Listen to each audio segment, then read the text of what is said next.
3 weeks later, many months later.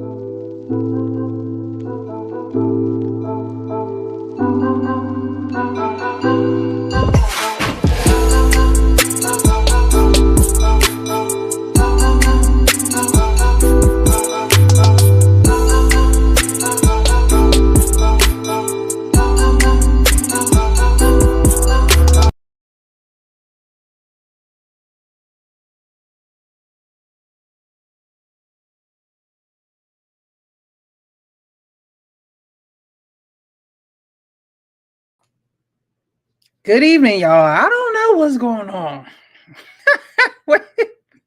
StreamYard tonight, but we going scratch.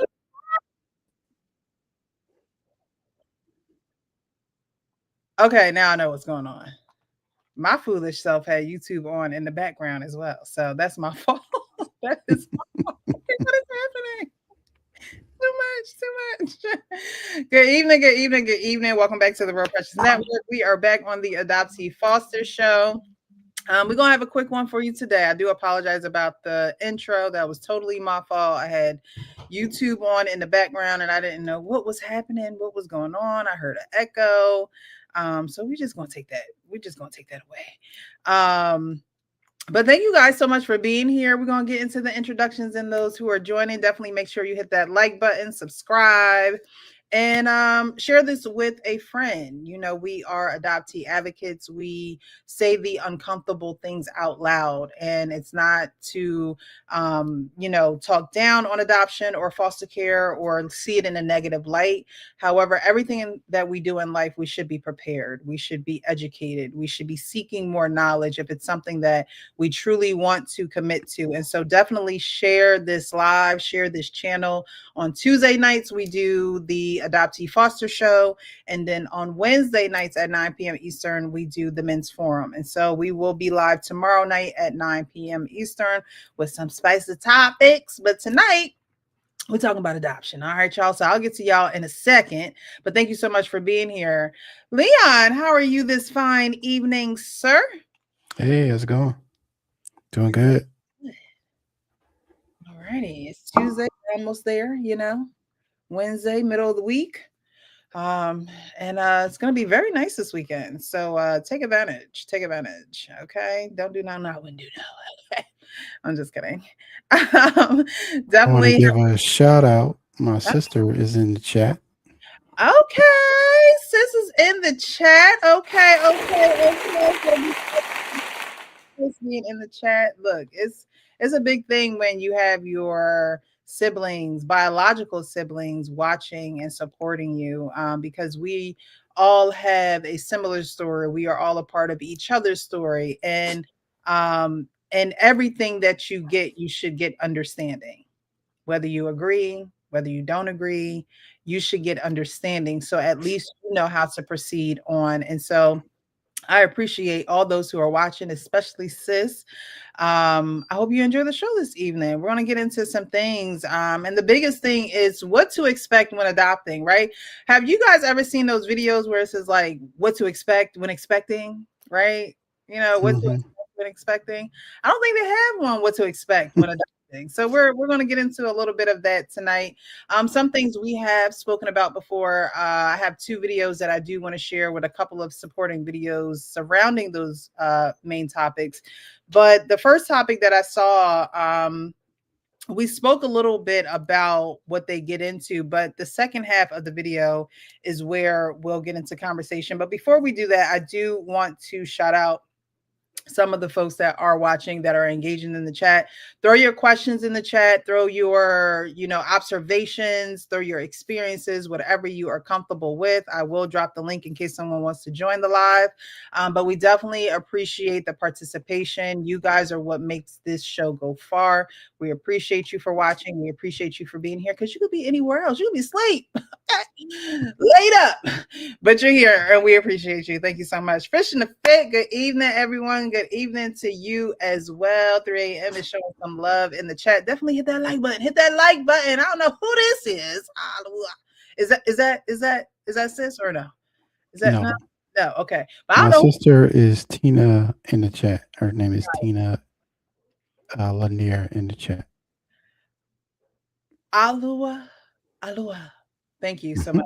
The like button on your way in. Thank you so much. They already know what to do when they come over here. They telling folks what to do. They're encouraging folks to let them know. Hit that like button when you come in. Hey sis, how you doing?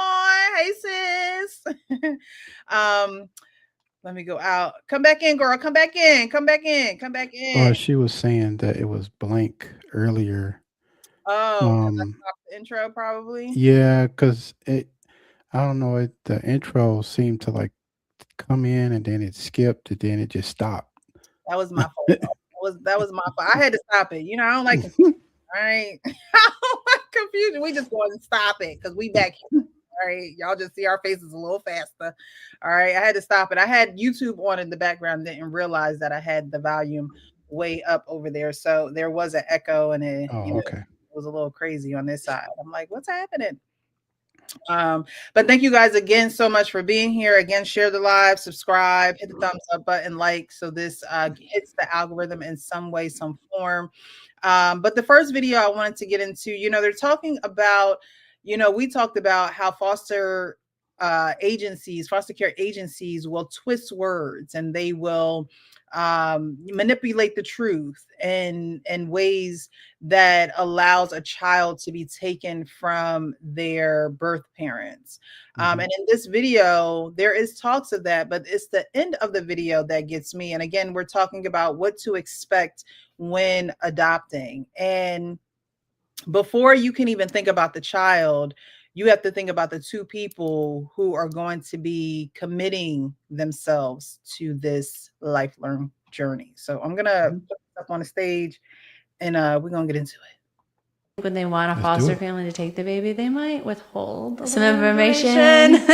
That's the best way to put it. Because they're just trying to get, because in their mind, they're like, I'm just trying to get this baby out of the situation. Yes. So if I have to withhold a little bit of information or make it seem a little better. Yes. That's probably the better way to put it. They make it seem a little better than what it was. Yes. And so they were like, we have a 2-month-old baby. Well, she wasn't. She was 5 weeks. There's a difference in 2 months and 5 weeks. When they're at that age, there's a difference. Yes.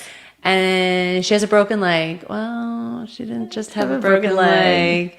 And she's 10 pounds. Oh, gosh. I think she was 6'9". Oh, my goodness. She was little, like the birth weight. Oh, my goodness. And so I was like, but at the time I didn't know any of this. Yeah. So I was like, broken leg? Okay. 2 months? Like, okay. Like she's probably, and they're like, she's 10 pounds. And I'm like, okay. So my husband was not. I know it was a lot going on. Okay. Look, all of that and a child need to be placed somewhere. It's like, dang, can the child catch a break? Into it. He was. Hold on. Let me rewind a little bit because we're about to get into the part I want to talk about. Okay. Yeah. So I was like, broken leg? Okay. 2 months? Like, okay. Like she's probably, and they're like, she's 10 pounds. And I'm like, okay. So my husband was not into it. He was in our garage. I had walked over. I said, well, let me check with my husband. I'd walked over to talk to my husband. He was like, no, we're taking a break. We're supposed to be going to your sister's house for Thanksgiving. I don't think we should do this. And I was like, oh, no, I think we really should. And so I really had to convince him to take her.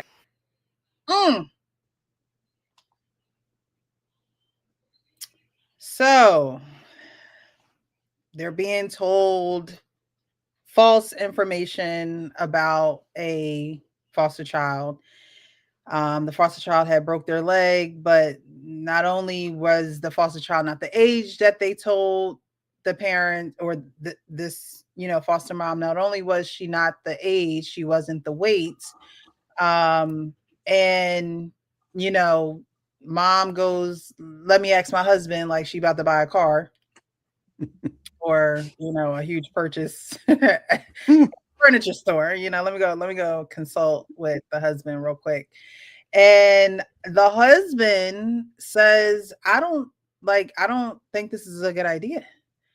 And what she said at the end was, her very last words were, I had to convince him. I had to convince him. Now, I believe there are a lot of things that you do have to compromise on within a relationship. But do you think bringing a child into your home is one of them? Like bringing a child into your home, not, oops, we didn't plan this, but we're going to keep going, even though that too, I don't necessarily know if that's a compromise or not, but at the same time, it's a natural biological child, so you don't really think about it the way that you do toward an adopted or foster child. But do you think that bringing a child into your home is a compromise that you should make when you're married? That's not a car. Look, we on the same page. We on the same page. What are you talking about? Now, I do understand what he was saying about not, like it sounded like they were about to go on vacation, right? So, like, let's talk about this after we come back. Maybe we can, maybe my mind will be refreshed. Maybe I'll have, different thoughts. Maybe my mind might be changed. If I spend time with family and I'll be like, oh, if they didn't have kids, maybe he would be like, oh, maybe, I might have a change of heart, right? But like trying to convince me is like you're trying to convince me to apply for this credit card that I don't really need. Right. What's going on, G-Rap and Black Couch? Yeah, I mean, this is something you really have to be on the same page with your partner or your spouse, because it's a lifelong decision that, it just don't stop at 18. Like it's a decision that has to be made that both of you can agree on and that you're going to commit to. It's like marriage. It's like you got to be committed. Like this ain't no 18 and you get out the house and forget about it. Like I think a husband was in the right mindset. If he didn't really want to do it, he shouldn't have.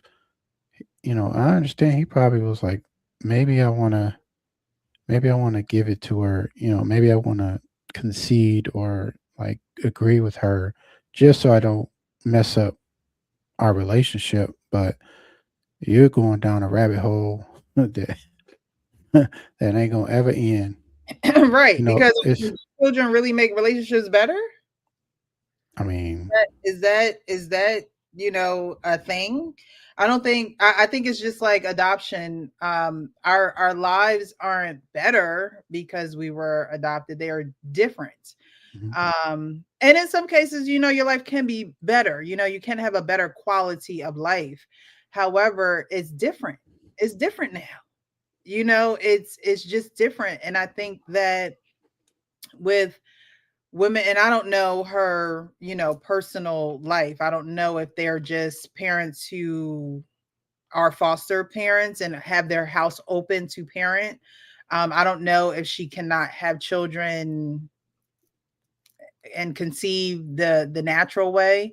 I don't necessarily know her predicament in this. But when you say you have to convince your husband, I think you're already starting out in the negative on being aligned on something that you both should wholeheartedly agree upon. I don't think you should look. It's men popping out children every day. They don't want to be there. Okay, ain't no convincing, ain't no asking. They out. Okay. So to ask a man, I bet you if I was to walk down a block in New York, right, and mic'd up and said, "Hey, would you adopt a child?" You should do that. I should. Street view. Street View, right? Like, just go out and just ask people would they adopt a child. I'm pretty sure we would get some very colorful answers. However, I personally believe, and maybe I should, try to prove myself wrong, but I personally believe that most people wouldn't do it. Most people who don't have the education, most people who, just don't want children, most people who just aren't open to bringing someone else's children into their home, right? It Because could, there's a stigma behind adopting children at certain ages. Like, I don't know if I asked you, did you see that movie Adopted on Tubi? I watch It's a a 1 and 2. Oh yes. So I seen one with a little boy, right? Yes, I yes, didn't see yes. two. I think two he became a terror, right? Yeah, my More ways than one. yeah, to watch too.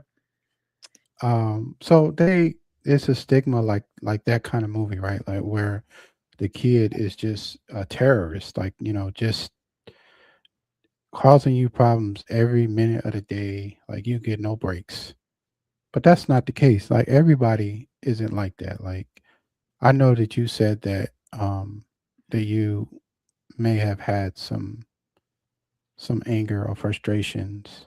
But that's I think that's normal based off of where you were.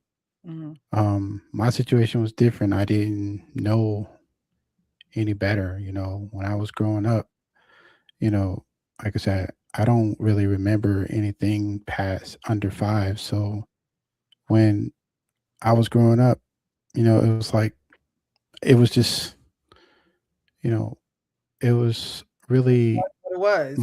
my parents were taking care of me, and those were my parents until I found out I was adopted. Then, that changed the story. So, Mhm. and that's what I think a lot of people have to look at when they are adopting children, is because um like it's people finding out that they were adopted when they over 40, 50 years old. That's crazy. Like you've been living they've been living a lie their whole life. We talked And about that last week. mhm, and the parents, and I think you said this a few times, that like a lot of people, they wait until their adopted parents pass away so they can actually Go look. go look, which that's that's pretty bad if you think about it. That's like just waiting for them to perish so you can actually figure out where your life, or try to connect with people.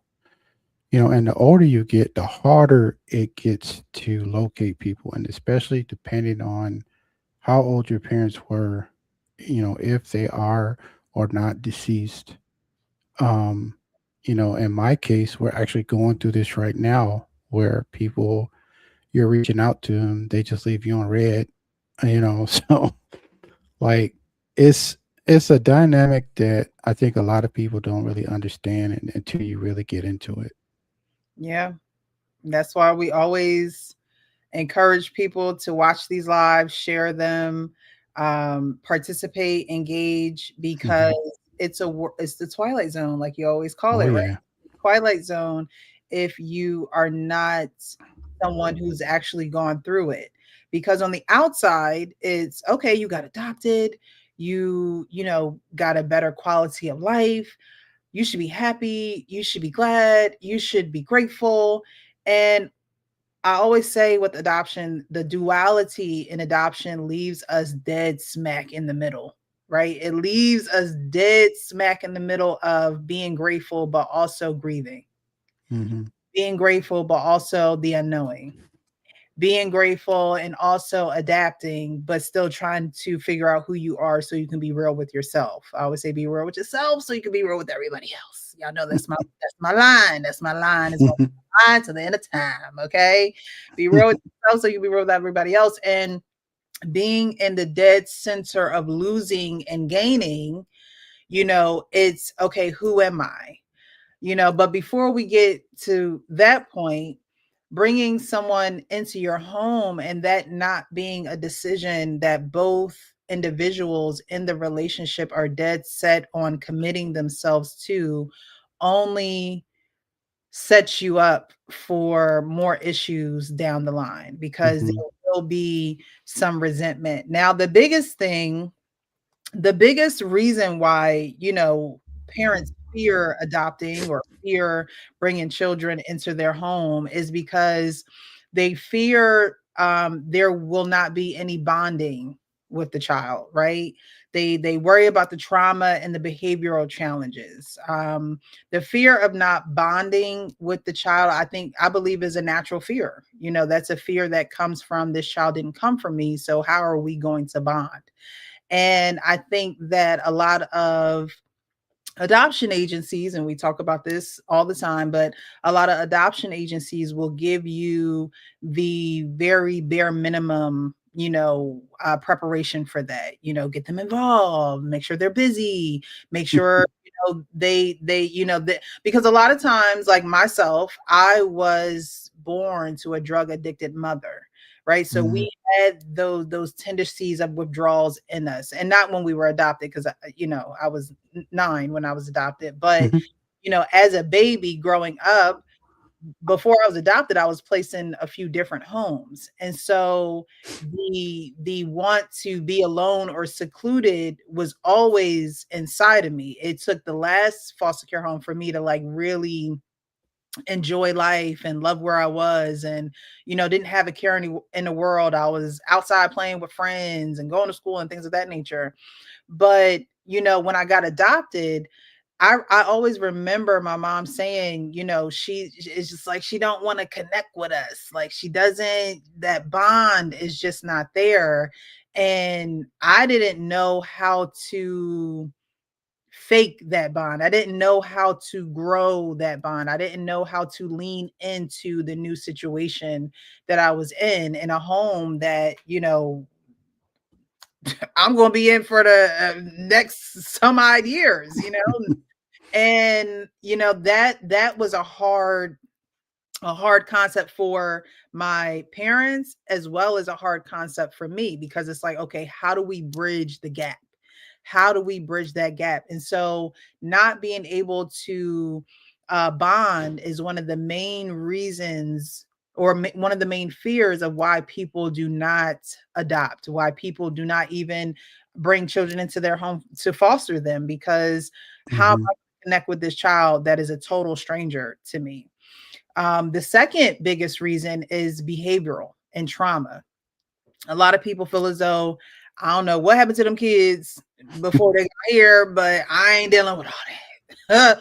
I'm not unraveling, what happened. I don't want to get into it. I don't want I don't want it to bleed over into our lives. We already have a routine. God forbid they already have biological children. That Right. is another fear that parents had, where it's just like, I just don't want to get involved in all of that. And those things are valid.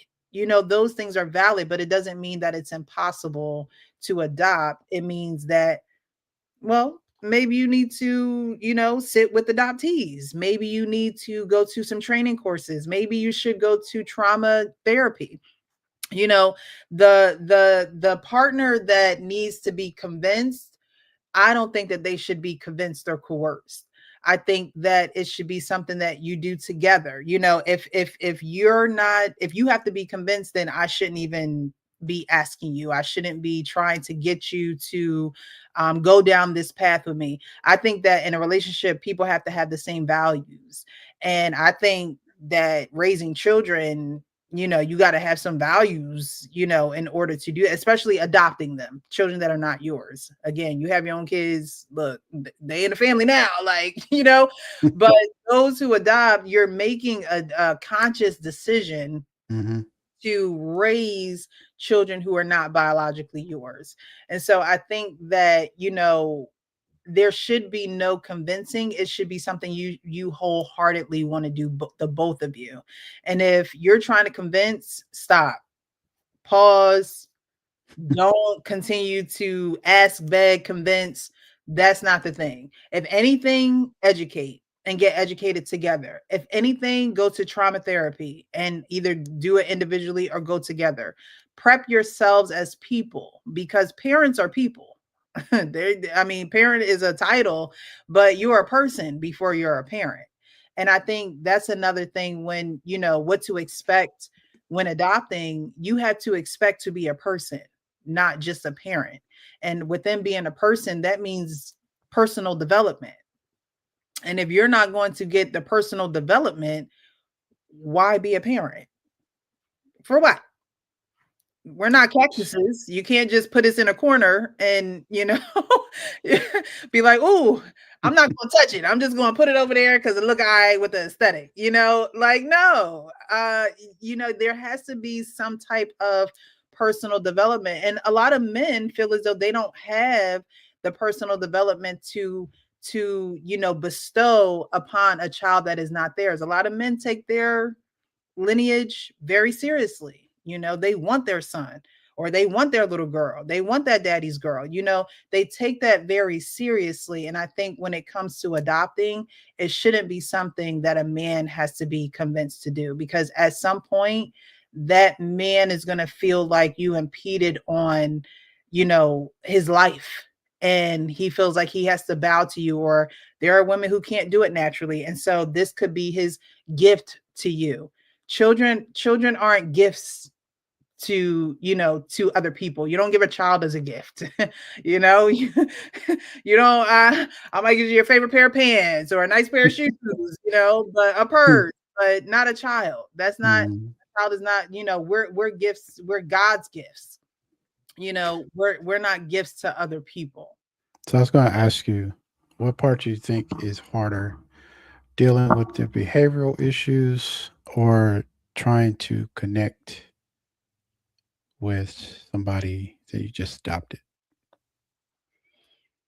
Well, I think that dealing with the behavioral issues is probably harder. And I say that because people don't connect, one, either because they don't connect to anyone in their life.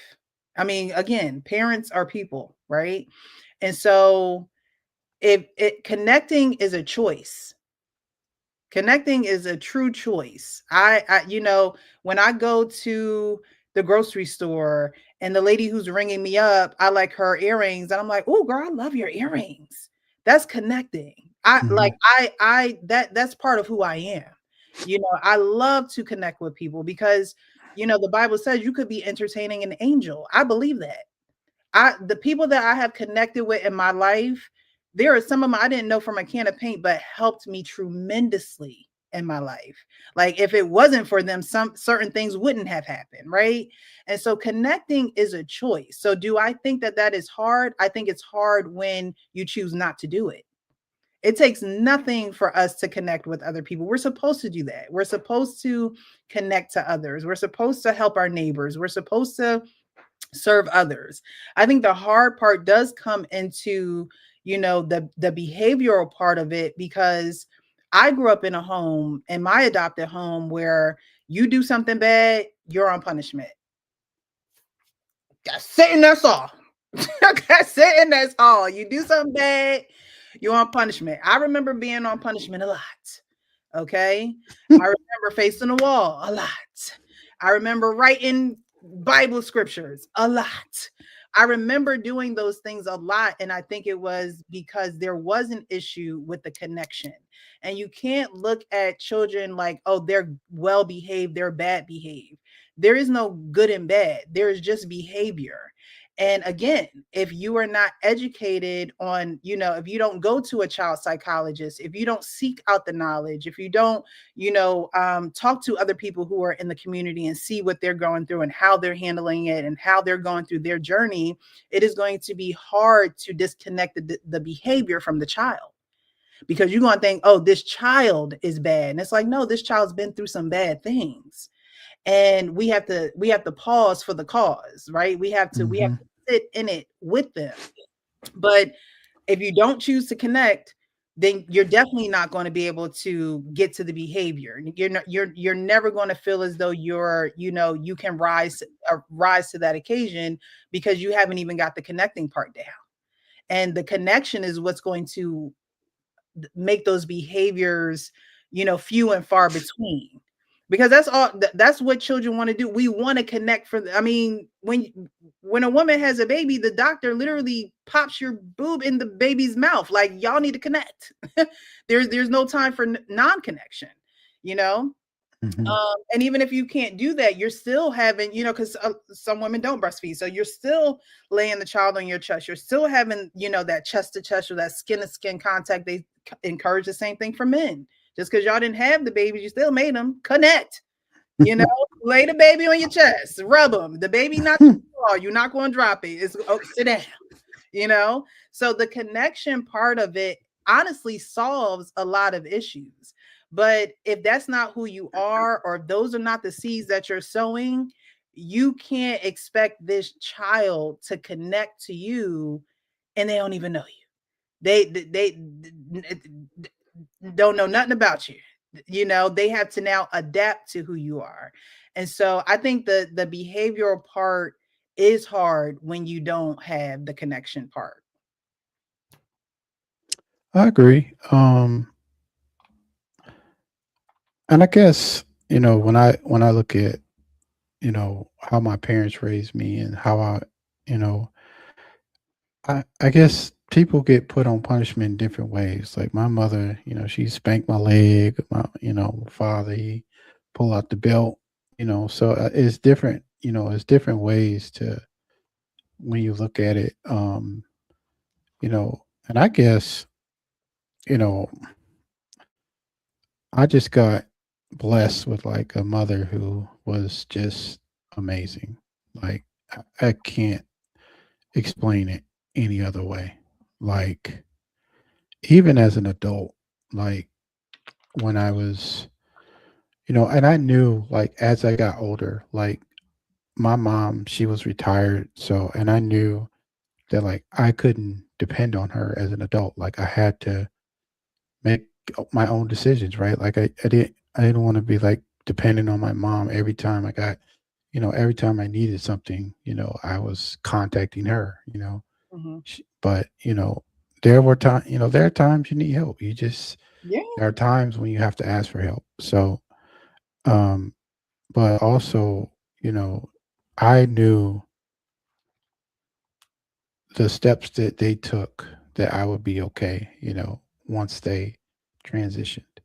It's hard when they transition, Mhm. obviously, but when you can stand on your own and you know why you're standing on your own, you know, just like your parents put you in a position to succeed.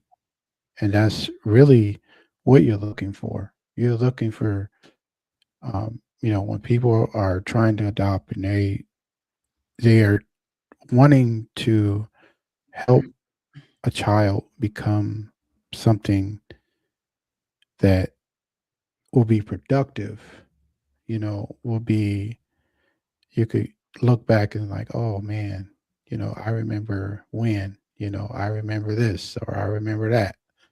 And so when you're looking at the outlook of how people connect with one another, I'm the same way. Like if I'm in the store, um, and I see like I like when I first moved here, when I first moved to Maryland, I seen a guy, he had a nice cut. I was like, hey man, that's a nice cut. Where you get your haircut at? He was telling me and I was like, oh, so just like you said, connecting with people in ways where, it don't come off weird, where you're not trying to where they not looking at you crazy. But I enjoy connecting with people also, especially since I started doing the podcast. I think that that's a natural switch for those who are in foster care and those who are adopted. We the need and the want to connect is we're naturally wired to be Mhm. that way. And in part, that's from being disconnected, right? We're disconnected and we just want to be connected again. Like we really just want to be connected again. That doesn't necessarily mean we want to be connected with our birth parents. Doesn't necessarily mean that we want to be connected with a whole bunch of friends or acquaintances or even our adoptive parents. It means that we want to be able to connect with those who are able to see us for just being us. Right. We don't want to have to perform. We don't want to have to, because when you were adopted as a son, you were expected to be a son. And then it's like, okay, well, now I'm a son, but when am I Leon? And I can't really speak for you. So I'm gonna just speak for me. I was adopted as a daughter and I was expected to be a daughter, but there were things that were showing me where it's just like, okay, you need to be our daughter. You need to be our daughter. We didn't ask for Michelle. We asked for a daughter. And sometimes that's how it came off, and so connecting was always, it's like, okay, how can I connect and still be myself? Because I feel like being myself is actually tearing the connection apart. But is that my fault? Connection is a part of who we are as people. We get disconnected and we want to get connected again. And honestly, the people that we connect with the best are the people that really don't ask anything of us. It's like, you cool, I'm cool. We're able to have conversation. You're not asking me for nothing. I'm not asking you for nothing. It's just, we just good when we link up. Right. And so, we're wired for that. And I think that is something that parents should definitely expect for your child to want to connect. But if they look like they don't want to connect, know that something is there's an underlying layer there of why the emotion is coming out as I don't want to. It could be, I don't feel safe enough to. I don't feel like this is an environment where I can. And so, that is the parents that has a lot to do with parental compassion and being able to help you explore who you are through this journey called adoption and foster care.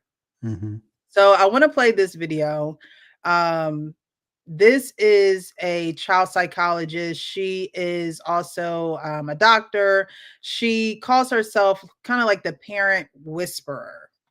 Life, the way that we make sense of our world is through our senses. I want to feel you. That's why we recommend kangaroo care. And as soon as that baby is born, that it's with their big people. Second year of life, they make sense of it through being the same as. If you have a little bit of a spicy vocabulary, you will start to see that they start to mimic you.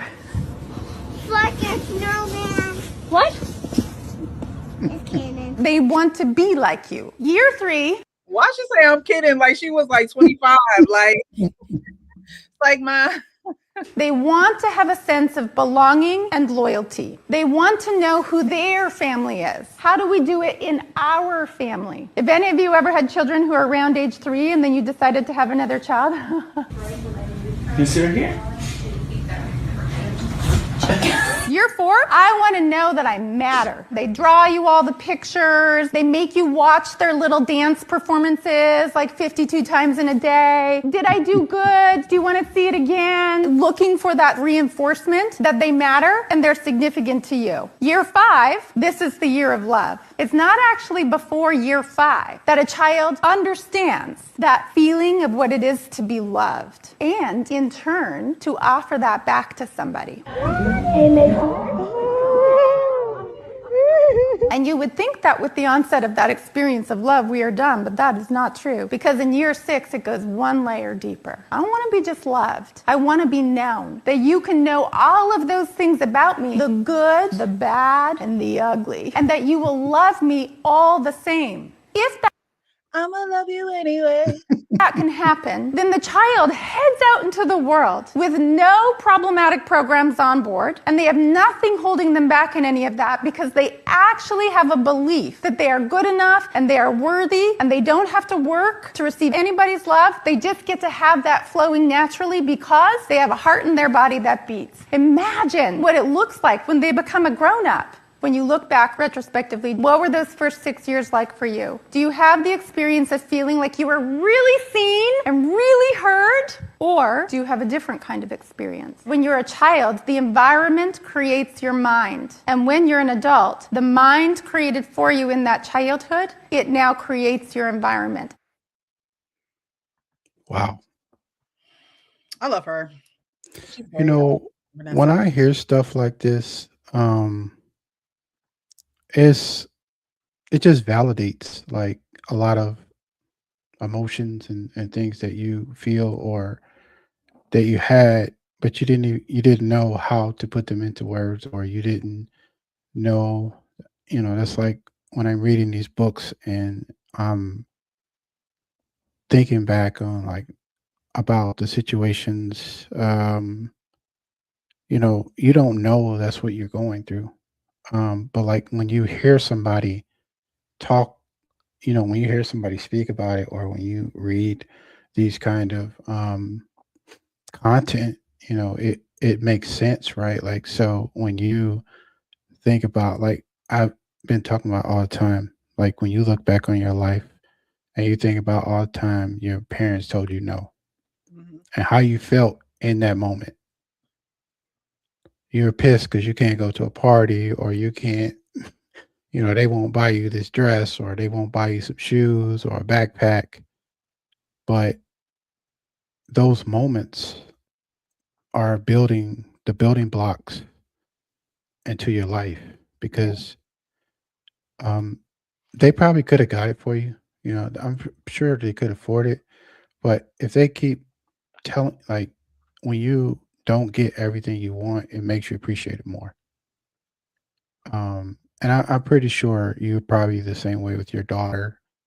I don't. Do you give her everything she wants, or do you tell her no? No, I don't. I don't give her everything that she wants. However, I consider her as a person, right? So it may be something, oh, can I get this? No, not right now, but eventually. Hmm. You know what I mean? Um, I actually heard no way more than I heard yes. I heard no way more than I heard yes. And what it did was it turned me into someone that would just do it I'll just do it myself. That's what it turned me into. It turned me into I'll just do it myself. I remember the first instance probably Probably was my hair, but I wasn't being told no. I just know my mom braided tight, y'all. It was just like, child, I gotta Had a learn. headache. Had a headache for I too gotta learn much. how to do this for myself. But I had every Hype Hair magazine edition.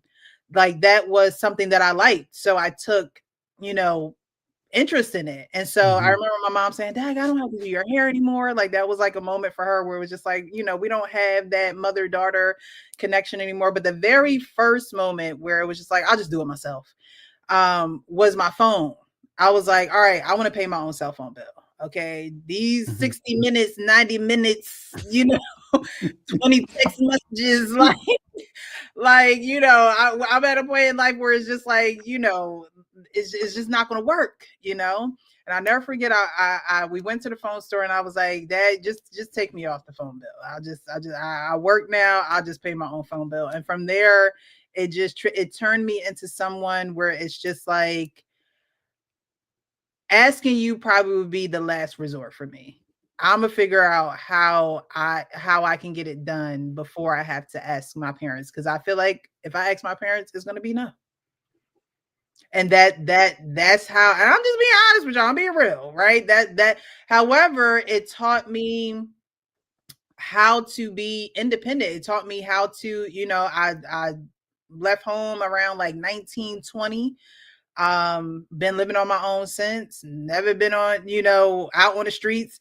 It taught me how to be self-sufficient. But like you said, everyone needs help. I've asked my parents for help before, so it's not like they haven't helped me. I don't want to make it sound like they just have never been there for me, because they have, Hmm. when I like truly, truly needed it. But there were other times where I truly, truly needed it. And I, would have liked them to be there. And because of either beliefs or because of, their strong nature of, no, this is our answer. And, but I definitely heard more. Like I never was I never was a daddy's girl, and I never was the girl that was just spoiled. I always say my daughter is a girly girl that I wanted to be when I was her age, because it just, I like to dance, I like to do hair. I was very, I like the artsy type of, thing. And it was just like, nope, you better get these A's and B's. You're gonna play this basketball. You're going, play this flute. I never forget, it was like, all right, get them involved in an instrument and music. Okay. So,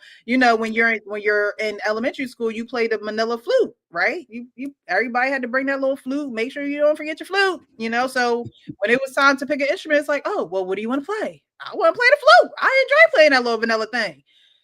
I get to the City Music Center and they gave me a flute. And now I'm holding the flute like this. I'm like, that's not the flute. And they was like, yes, it is. That's a flute. And I'm like, well, what's the thing that we were playing in third grade, in second grade? What was that thing called? Well, it was called a flute. Somebody lying to me. Which one is the flute? Long story short, it was a clarinet.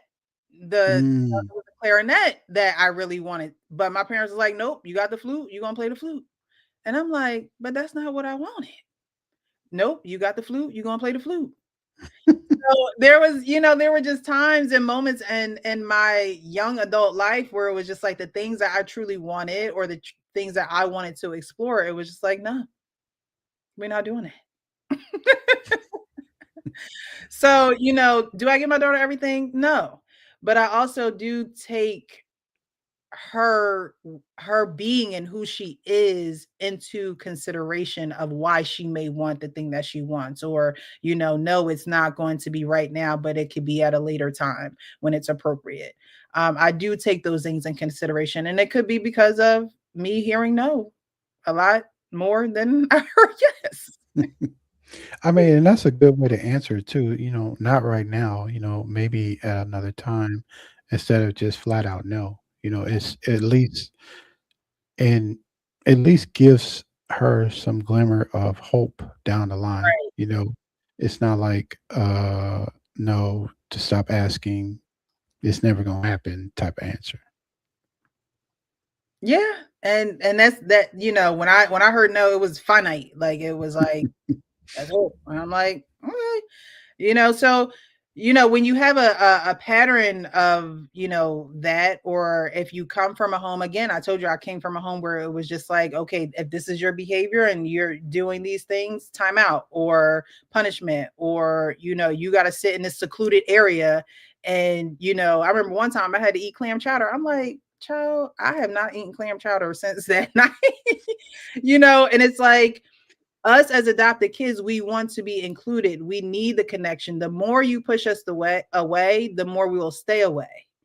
But then there was a question of, well, why aren't we bonding? And it's like, as children, we're trying to figure it out. I told you before, I came from a different background than my brother came from as far as foster care. We weren't in foster care together, but we got adopted together. So we were two different children being adopted in the same home. However, I believe that, we weren't looked at as individuals. We were looked at as a package. These are our two kids. These are our children. And it's like, well, I'm a very different child than my brother. And that's going to take two different energies that you're going to have to pull from two different places. You're going to have to, see both of them as individuals, and consider each one separately. And so, that's a dynamic too that parents have to prepare for, and be able to, expect that both of your children, like Gabor Mate always says, your children experience you different. It's not if you love the daughter more, if you love the son more.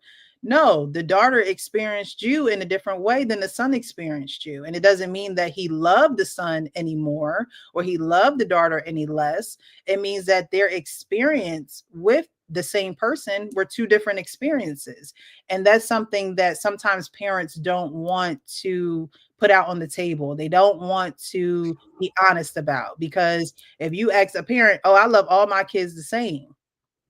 Well, you may feel that way, but all your kids will probably have a different story on how they experience you as a parent. And, you have Mhm. to hold space for feedback when your children are being open about what their experience was with you.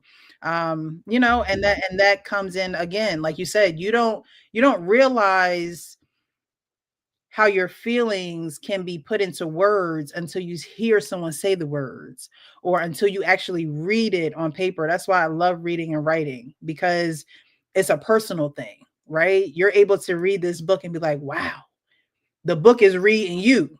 That's what they say the Bible's supposed to do. Like, you're supposed to read the Bible, but the Bible's supposed to read you. Well, for us Mhm. who are adoptees, when we read adoptee material, it actually reads us because it's able to put into words things that have been floating around in our minds forever. And not only adoptees, if adoptive parents were to read adoptee literature or adoptive literature, it would read them as well. And it would stop them in their tracks. And hopefully, it would cause them to pause for the cause, to say, you know what? I never thought about it that way. Or, you know what? Where is my highlighter? I got to get this page right here. I got to work on this one. Mhm. It's like it's dead right in your face. And you can't unsee what you see. You can't unhear what you hear. I believe that's why our gateways to our souls, our eyes, our ears, the things that you watch all the time, the things that you read all the time, the things that you listen to all the time. It's important. Now, that's one thing that was taught in my home. My parents had protective. You can't get this channel. You got Disney, Nick at Night, Nickelodeon. You ain't even getting no BET. Because they be uncut on there sometimes. The game channel. It was very important what we put into, what I wasn't exposed to a lot of things until I got to like college. So it was very important, and I do believe that's one value that my parents have instilled in me. Like, I have to be careful with what I watch. I have to be careful with what I listen to, because if you do enough of the right thing, it'll get you going in the right direction. It'll get you. Mhm. That's why they say, post um inspirational things, or read it on the go, have these things available, because it does help your attitude. It does help your your whole demeanor. You could be having a bad day, but if you read something over and over and over again, it will change your psyche. It will permeate into your everyday structure, if you let it. That's another thing. People just be stubborn. But this adoptee literature, these adoptee videos, this environment, this community does, or it should allow someone to say, you know what? I could point the finger all day, but how many more are pointing back at me? My mom always said, you point the finger at somebody else, how many do you have pointing back at you? So we always should take the opportunity to seek and to learn and to educate ourselves. And just like that literature be reading us, it can do the same for adoptive parents, and not to shed the negative. Okay. Again, I would never tell someone not to adopt a child. I would say educate yourself. Mhm. Surround yourself with those who are going through the same thing as you.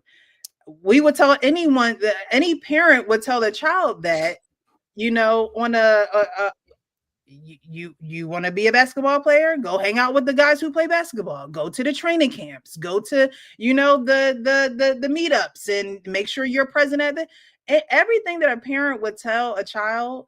We as adoptees feel as though we turn around and tell the parents that, because Mhm. sometimes parents have this fairy tale version, or it's been done in our family so long like this, or we already have our routines and how we do things. We're going to watch another video of a woman say, well, I thought it was going to be easy. You seem like the best kid at the orphanage, and then you got home and you just switched it up. What happened? So those things that our parents would teach us and tell us, or any parent would tell someone who's looking to embark on a new journey and be better at something that they want to accomplish in life. Put yourself around those people. It's the same thing with the adoption community. But I don't think that adoptive parents immerse themselves in the adoption community as much as they should, because a lot of the challenges that you face can, be solved probably quicker if you were actively seeking the help and the knowledge and the training and the therapy that would help you again develop as a person, which would then help you develop as a parent. We can't do nothing as a parent if we don't do nothing as a person. It's just not gonna work. It ain't gonna work. You could dress it up, dress it down. But once you take all the clothes off, you're gonna still be a person before you're a parent. And so we have to be able to develop our person before we develop our parent. I'm gonna get to some of these Questions, comments. questions, comments. Let me see. Yes, educate, be informed, consider all avenues. Yes. You can't convince or change anyone's mind. That applies to anything, not just personal relationships. I agree. You can't convince somebody to be a parent now. You can't convince them to change their whole lives because you want that outcome. How can you connect with a child without therapy and working on healing for bonding? It's impossible. And I wouldn't say that it's impossible, right? Because sometimes we get away from the simple things. Sometimes we get away from, just being present. Just being present is bonding. You mind if I sit with you for a little bit? We don't have to talk. We can just watch TV. You can play your game. I can sit here and knit or crochet or whatever the case may be. I can fold the clothes, the laundry. I just want to be around you. Like, I just want us to be in the same room. If you need me, let me know. If you got your headphones on, that's cool. I just want to be in the same room with you. Can we go take a drive? You want me to take you to the store? Or, I think sometimes we get away from the simplicity of presence. And, it don't take therapy or it doesn't take that to just show up. But I do think it does take therapy, again, to develop the person in order for them to be a better parent. But us as people, we are wired to connect with other people. I think that people choose to not do it for so long because of hurt, because of trauma, because of pain, that's what comes out of them. You can only give what you have. And when people are not giving you connection, they don't have it. And there's a reason why they don't have it. And it's a reason why they're not choosing it, because after a certain point in life, you choose. No one's choosing anything for you. You are doing the choosing. And so, I think that it's definitely possible, but it's something that we have to actively work on, just like active listening, where you literally just sit there, and then, okay, so what I hear you saying is that's actively listening, being able to, being present. Remember when you was listening to your music and I was just in there folding clothes? I actually enjoyed that time. It was very peaceful. You have to draw your child into a peaceful environment. You have to create that peaceful environment.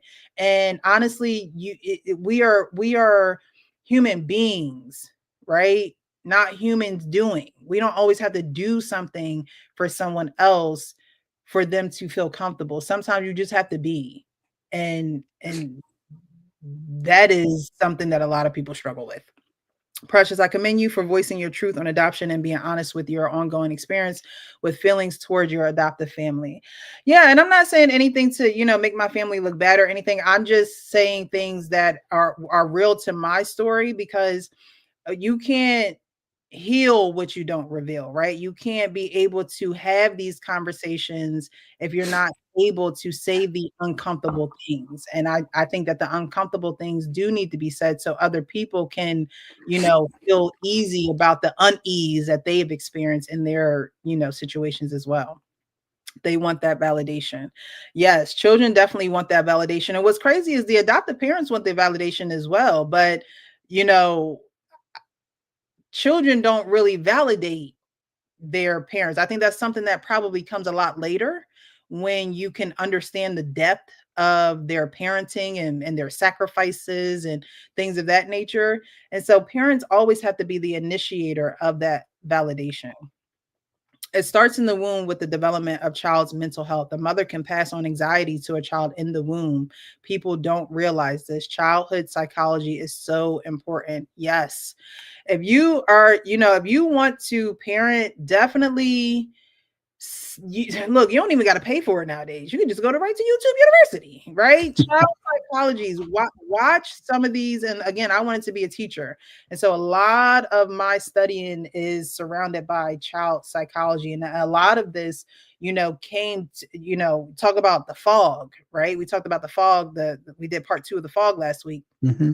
Well, a lot of my fog, I was, getting a lot of clarity when I was in my college courses. When I was sitting there, it was more than just an assignment to me. It was just like amazement to me to learn a lot of things that children go through that I didn't necessarily go through. We just played that video of Dr. Vanessa saying the different stages 0 to 6. And her question was, how were those stages for you? Well, from 0 to 6, by 6 years old, I was already in 3 different homes. And so you talk about wanting to be known and loving and, the touch and all. You got to redo that every single time you go to a different home. And so those stages for me were just so up and down and so, high mountaintop, then low valley.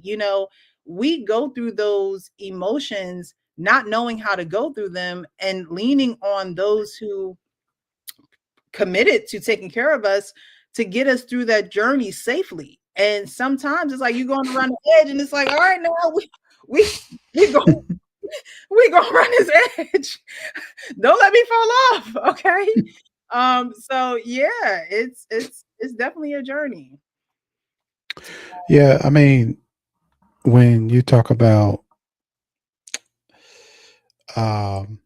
like reading that Primal Womb book, like what you just said earlier, it's like you don't realize a lot of the stuff that you went through, or you don't know that you're going through that. But like when I was reading it, I was really getting clarity. Like I was really getting understanding of those emotions. But you're 6, 7 years old. You don't know that's what was happening. I didn't know I was going through the adoption process, child. I thought, like I said, I thought I was just going to a picnic where there was going to be food, music, and sunshine. And I was just going to go back home, and that was just going to be the day. Not knowing that was the beginning of my life changing forever. Mm-hmm. You're literally doing what adults tell you to. You're getting in the car and you're putting on your seatbelt and you're going from destination to destination, not knowing that one day your life is not going to look the same as it did yesterday. And that is a huge, like when you talk about what to expect, you have to expect for your child to it's like a heart-wrenching, like they say that divorce is heart-wrenching because you're separating worlds, right? When I know women be throwing divorce parties, but y'all know y'all be hurt. Don't be lying. Okay, you went through that grief period, right? And it's the same way with children who are adopted and taken from a birth family or a foster family that they love. It's heart-wrenching. It's the gnashing of teeth because you're literally separating the bond of someone that you have, enmeshed yourself with. And so you have to expect that there will be behavioral issues. I will be angry. I will be mad. This will not feel normal to me, right? So those are things you should expect. But how are you educating yourself to be able to hold space for that child when those emotions come up, when those behaviors come up?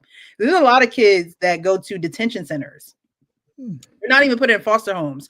They're not adopted. They send these children who have these behavioral issues to detention centers. They might send you to a psych ward and put you on medicine, when the child really needs someone to connect with them and hold space for those emotions that they're going through.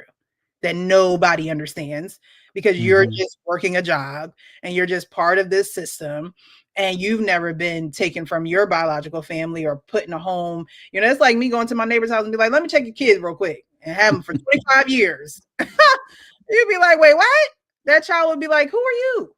You know, so expect that those behavioral issues and that trauma should be expected, but the child is also expecting you to make it a safe space for them. And they're not going to tell you, they're not going to say that to you. They're not going to say, make it safe here for me. They're not going to say, oh, I don't trust this environment. No, their behaviors are going to do that.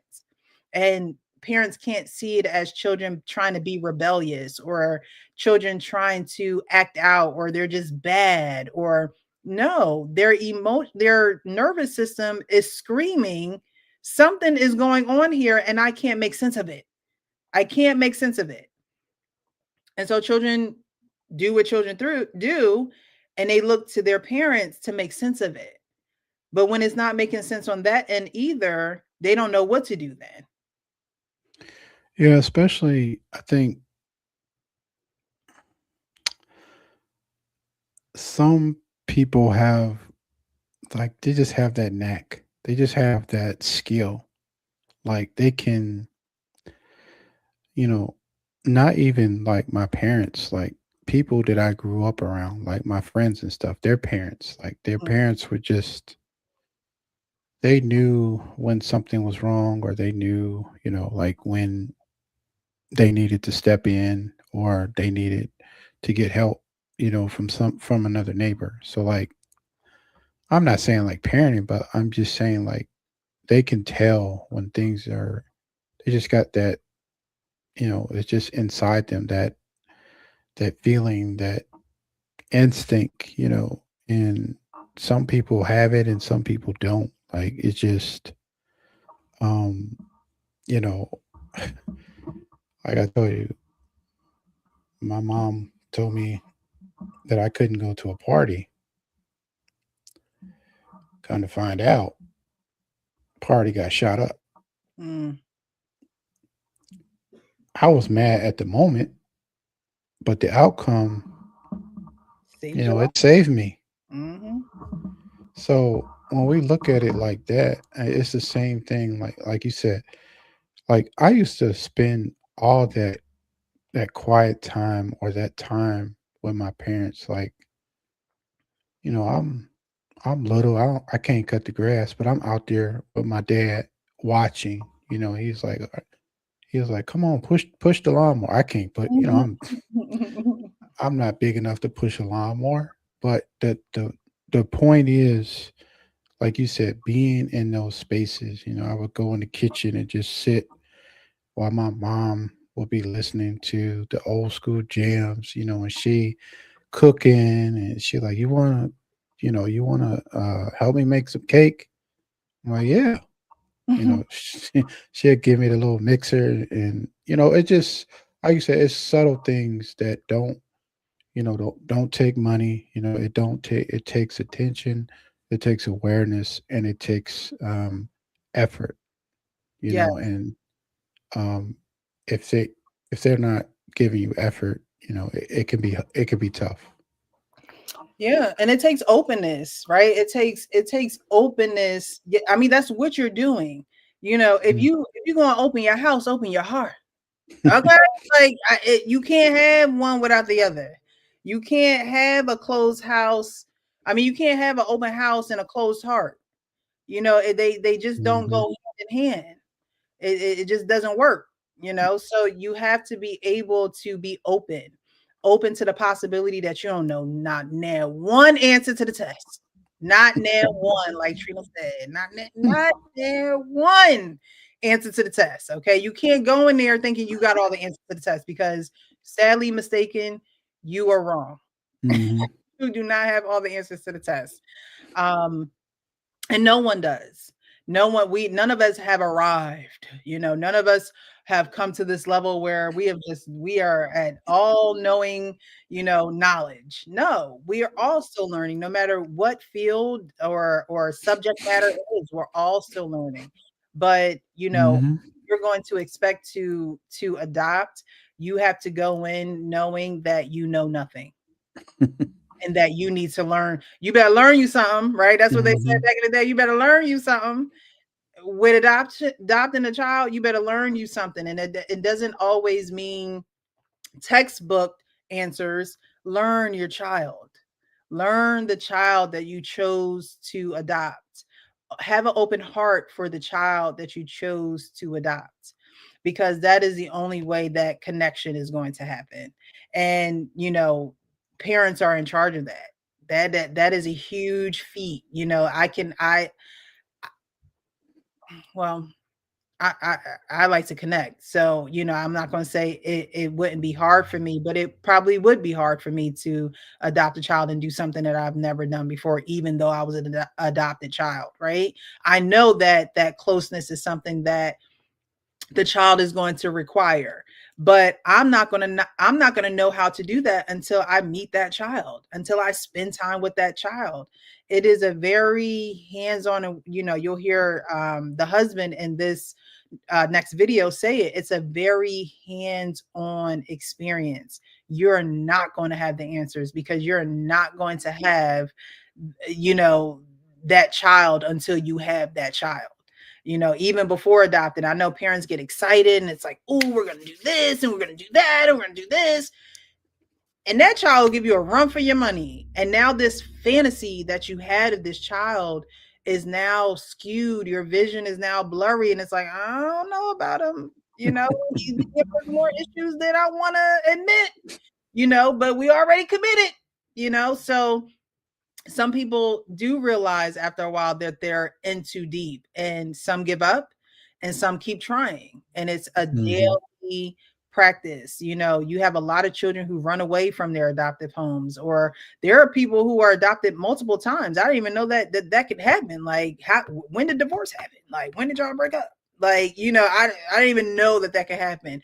I actually have a sister who was adopted, and the courts cut off the rights of her adoptive parents, and now her current mother got her through guardianship. So like, I'm like, well, what happened? Like, but that's her story to tell. But there's so many, things that can happen, that we always say that adoption is final, but honestly, it's really not. It's really not. We have been adopted and we have grown into successful people and things of that nature, but life could have been different if we would have did it differently. Like what if we would have ran away when we were in our teens? Then what? They're going to put us back in the system, what our parents are going to say. Like, it can go so many different ways. It's not one size fits all thing with adoption and foster care. But again, all of this does stem from how are you showing up for those behavioral traumas, because they will arise. There's no way that they won't arise. At some point they will. They may show up early, they may not. A child may go their whole adolescent life being fine, and then they get into school and they're in health class learning a certain subject, and they're like, wait, hold up.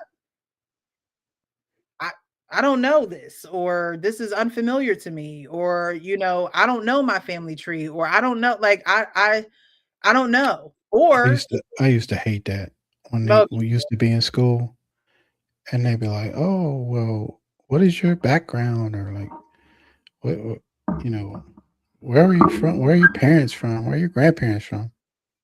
I'd be like, I don't know. They'd be like, what you mean? And then you feel weird putting your adoptive family down, because it's like, yo, I ain't even known them a year yet. Like, I know they hold the title of mom and dad, but I ain't even know them a year yet. Like, what we doing? Like, it's a weird feeling. And it's like, it's not that you don't want to do it out of disrespect. It's not that at all. But it's like, we haven't even built this relationship, for me to feel comfortable repping you like that, and I'm just being honest, there's nothing bad about my parents, but it's just like, I don't know you. So I think that if you ask any adopted child, one of the things that get on their nerves about being adopted, that family tree will always be, a thing. If you ask foster care children, for me, it was always a black bag. Like, y'all just sent me on with a black bag, a black trash bag at that. Like, who the heck was in charge of that part of the project? Because they failed tremendously. Like, every single time I moved from a home, it was my belongings were in a black trash bag. And even at that time, I just thought in my head, like, okay, I guess, but y'all ain't got no better bags. Like, can I get a suitcase?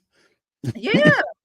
So there are little things that irk us, in the process, where it's just like, why is it like this, or why can't I make sense of what I'm feeling, and why do I feel guilty for voicing how I feel, and other people are making it seem like I'm wrong for feeling those feelings when they don't have to feel these feelings. So why are you questioning my feelings? So we're often put in these positions where we don't speak and we don't say how we feel because it makes other people feel uncomfortable.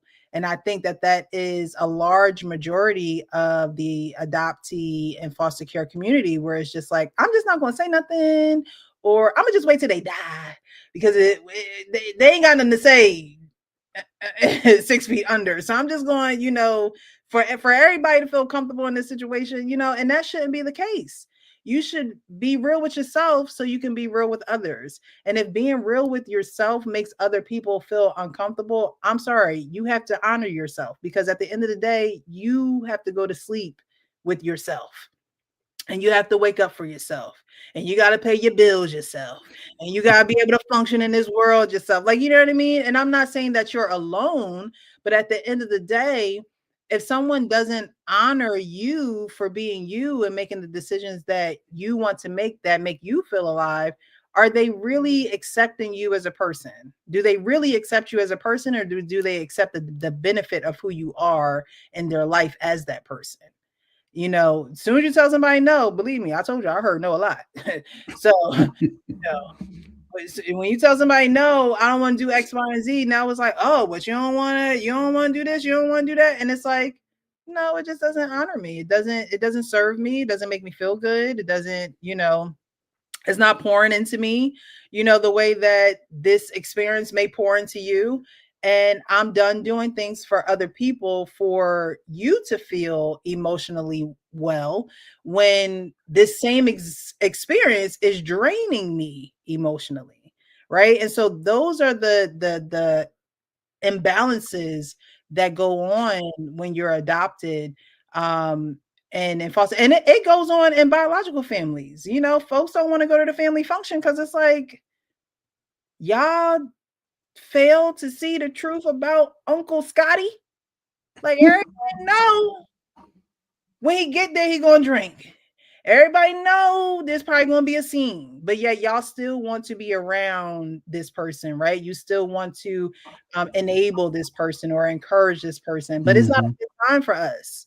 It may be a good time for y'all, but it's not a good time for us, right? And so, you have to do things that pour into you. And if that doesn't include people who may feel some type of way about you pouring into you, then you have to reevaluate your motives and why you do what you do. Because are you doing what you do to please others, or are you doing what you do to be true to yourself? And I think that a lot of times people are scared to be true to themselves. But when they see somebody else doing it, it's just like, oh my gosh, I wish I could do that. I wish I could tell so and so no. I wish I could just say I ain't coming. And it's like, you can. You most definitely can. But sometimes you do need, that example. You need someone to, be that trailblazer for themselves, so you know how to be for yourself. And there's nothing wrong with that. Yeah, I mean, when you look at how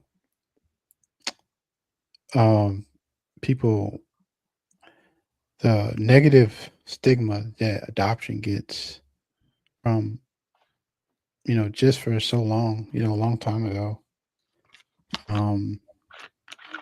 where they don't want to adopt kids, especially older kids, because they deem them as troublemakers, or that they're going to disrupt like what they have going on in their house currently, you know. So it's I think people just need to do their own research, um, really spend time, you know, around people who are adopted. Like I said, you're the first person I met that was adopted, and I'm 48 years old. Something's wrong with that picture. Yeah. And so, you know, and I was really looking forward to going to that thing in Philly. I That's still think about that too. I know. Um, and so when you look at how some people grow up, it doesn't really matter, like, because there are people that have, you know, that are not adopted, and you know, like that I grew up around, and their families were just as dysfunctional as where you know where you grew up. So like, I don't think that you know our stories are different, but the way that you grow up is different based off of your household. Yeah. And you know, it's also different based upon how again you choose to connect, because those in biological settings that you know stay with their parents and their biological family, Hmm. they may have the same struggles as us, Hmm. very well so, but what they don't struggle with is a connection. They know where to draw their family back to, meaning, you know, if I'm having this, you know, feeling within my immediate family, I'm gonna call cousin Tanya. I'm gonna call, you know, whoever, and you know, Hmm. we'll be able to connect, or we'll be able to talk about this, or we'll be able to have these deep conversations, even though our parents, you know, don't want to see the truth or whatever the case may be, right? We're able to connect on that level.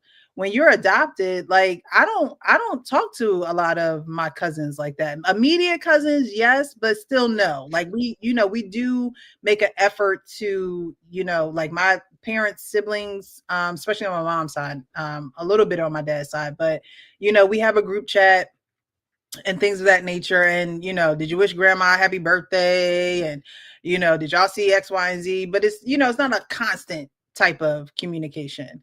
Um, However, you know, when you're in your biological family, you don't have to worry about being judged about. You can be more open and free. Whereas when you're in a adopted, when you're adopted, it's like, oh, I don't want to talk, you know, bad about so and so because, you know, they didn't have to adopt me, and I don't know how so and so thinks about so and so, and like, you know, what I mean, so many like little politics, and it's just like you just don't, like when I met my siblings and things like that, it was just like a freeness. Like when I met my biological father, it was a freeness where Hmm. it's just like, you know, my biological father, I could tell him anything without feeling judged, without feeling like I know he's gonna keep it real with me. I know he's gonna, you know, be like, oh no, you shouldn't be doing that. You should, you know, or no, like that, you know, follow your heart, or, you know, really pour into me and not say things that I just want to hear. He's going to say Hmm. things that I need to hear. But there's a freeness there, a level of freedom that not a lot of adoptees feel like they have with their adopted family. You may have it with maybe your mom or your dad, but that doesn't really extend too far out in the family, Hmm. you know. And that's another thing that adoptees, we don't know what we're getting ourselves in, you know, not getting ourselves into, but we don't know what we're facing when it comes to not only the family structure inside the house, but then outside the house, right? Like, okay, how is the other family going to look at me? Are the other cousins going to think that, you know, I'm the favorite because you know, I'm the new kid on the block, literally, you know? It's like, Oh. are they going to embrace me? Am I going to be like one of the cuz like everybody else? Am I going to get the phone calls and the invitations like everybody else do? Or am I going to be the forgotten one because I wasn't really there, you know, from the beginning? Hmm. So those are struggles and things that adoptees don't they probably won't bring those things up in their family because they don't already want to look like they already are in the other category, right? So they don't want to look like on the application, you mark right. other. They want to look like a big other, bringing these things to the light. And I believe that anything can be spoken about if you're open, to having those conversations. And a lot of times we have to not be offended. And I think that sometimes offense takes a huge stake in our daily walk. And I think in our being, especially those, when you're a working parent, and I could say that both of my parents were working parents when we got adopted. Eventually, my mom became a stay-at-home mom, and I saw the difference in her temperament from when she worked as opposed to when she was a stay-at-home mom. And I know she felt it. She was able to, be calmer because she didn't have to rush out. Like my mom worked at night. I'm like, how you working at night? Overnight, we sleep. And we don't see you till the morning. Like what? So I know that had to, have a huge toll. And my mom's a night owl anyway, but I know that had to have a huge toll on her as a woman, as a female, now having these two kids. And it's like, you got to leave when they go on to bed. You got to go work. And then, by the time they go into school, you coming home and you going to sleep. And my dad is dropping us off at, like, you know what I mean? Like when you're a working parent, you lose that patience. You lose. I got backhanded a couple times. Like dang, like Jesus, that thing was quick. Like, it's like, you lose that patience. And it's just, it is a natural thing until you are able to take a step back again and pause and be present in the moment and say, okay, should I go off or should I just breathe, do a little breathing exercise, be present in the moment, be patient. And like I said, when she became a stay-at-home mom, I saw her, soften out. I saw her be able to, not be so quick with it, but yeah, I think all these things should be expected. But again, I'll say it till I'm blue in the face. Just a lot of things I'll say till I'm blue in the face. Like early and often, tell your children they adopted early and often. That's something you'll always hear me say. You'll always hear me say, be real with yourself so you can be real with everybody else. But you'll also hear me say that again, before you are a parent, you're a person, and you have to get that self-development down. There's no age that where it's too late to start that. Anybody can start that at any age. A lot of parents, I think I failed my kids. I don't know. I just can't do it. And they just don't want to see me. And okay, you can turn that frown upside down real quick. But you have to have the willingness. You have to be open to want to step into that chapter of your life, because being open also is allowing yourself to be hurt too.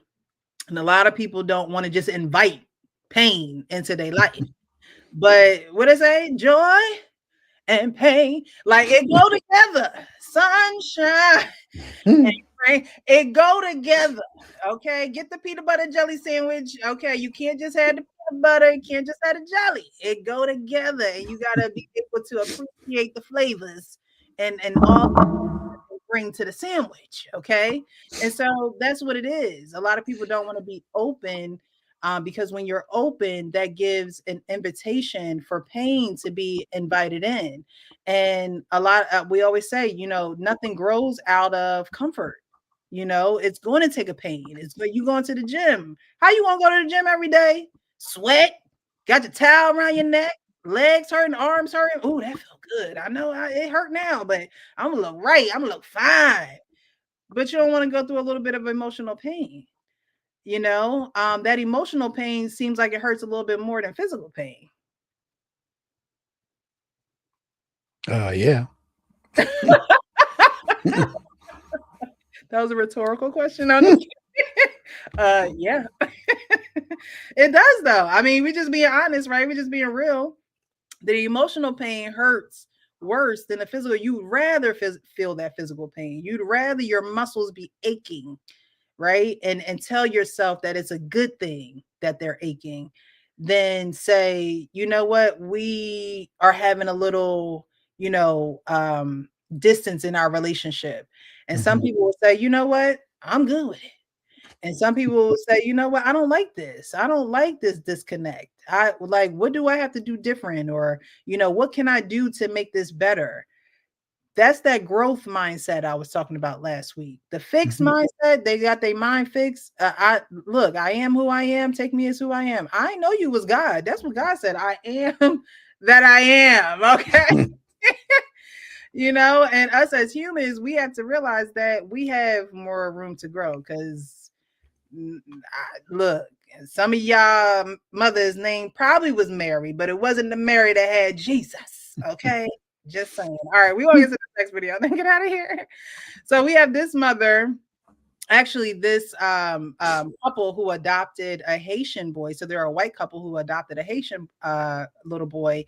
And the mother is saying, I thought it was going to be easier.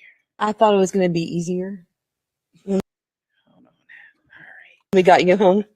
I mean, I thought it was going to be so easy because Wilson's such a good kid, so well behaved at the orphanage, such a leader, so outgoing, and what you are. You're. What did you say? I still see the other lady. Oh, there it is now. Do you see the other video now? Yeah. Okay, I'll start it over. I thought it was going to be easier when we got you home. I mean, I thought it was going to be so easy because Wilson's such a good kid, so well behaved at the orphanage, such a leader, so outgoing, and what you are. You're. She named all the good qualities, right? He's such a leader. He's so outgoing at the orphanage. Mind you, it's an orphanage. I'm pretty sure everybody has some type of job, something. But look at his face here, right? Like, she's naming all the good things. And I know we're going to get to the thing that makes her uncomfortable. You're very much a leader and very much outgoing. I didn't realize how hard it was going to be. Learning, you had to unlearn the 10 and a half years prior to our family. And we were already in a routine. We were in the schedule. Our children were very well behaved. And then here comes Wilson, tornado, Haitian hurricane, as we called you. So now he's a storm. He's a tornado. He's coming to destroy, mess up, flooding, But I thought he was a leader and a great kid and good at the orphanage, And we're like, oh, okay. That was the Haitian hurricane. You were the Haitian hurricane, yeah. And then gonna have the nerve to call him the Haitian hurricane. Like that.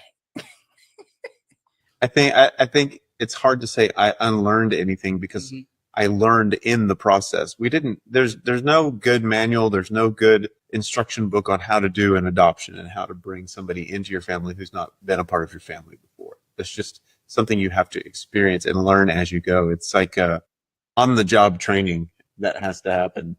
And I think that was for all three of us. That was for you too. It was a culture change for you, being in a home setting and not in an orphanage with walls. It was a culture change for your siblings to have another sibling, especially your brother, to share a room. He had never shared a room before. And it was a change for us because you didn't come with the base of knowledge that our kids had, having been born into our family. That's a huge thing. Not having that base of knowledge of already being in the family and having to come into the family and learn that. And we could not assume that you did. And so rather than saying unlearn something, it's what did we learn? We learned how much of the process we didn't know. I love him for saying that. The mom just thought it was going to be easy. Like, oh, you look well and buttoned up at the orphan. Again, this fairy tale, child, you probably saw him a few days. Like, probably didn't really spend any real time with him. You probably didn't, take him out for a long period of time to see what he's like outside of that orphanage, or really get down to the nitty gritty of how he's feeling at night at that orphanage, when all the lights are out and you got to sleep amongst all these strangers, and you don't really have a mother. You have people that are coming in just making sure you're comfortable, right? And the father took a realistic approach and was like, unlearn? No, we had to learn. Talk about unlearn. This boy was a boy when we got him. He, was who he was when he came into our home. But we had to have this hands-on experience with him in order to learn him and for him to learn us and for him to learn our other son, which became his brother. It seemed like they went in it with two different expectations. The mom went into it thinking that things would just be easy from what she saw. We can all watch a movie. When we watched Coach Carter back in the day before a basketball game, we thought we was going to win against this one team, and we lost miserably, child. But the fantasy was like, yo, we just got pumped from watching Coach Carter. But the reality was we wasn't ready for that game. Yeah, it's they probably fed her all the cliche terms. It's going to be amazing. It's going to be wonderful. You're not going to have any problems. And then, bam. Haitian hurricane. Here he comes. Now, they didn't really get into like some of the things that he did, but I can only imagine and think about like probably didn't get along with his new sibling, They probably were fighting all the time, arguing. I've told this many times, me and my brother, we weren't that close. Not to say that I didn't love him, but it just, it was not the sibling that I had hoped for, from a connection standpoint. Like we were just not connected like that. Like, he would do anything for me. I'm not saying that he didn't look out for me or didn't care about me. It's just, we just did not connect. We clashed a lot. Like, why do you think that's so?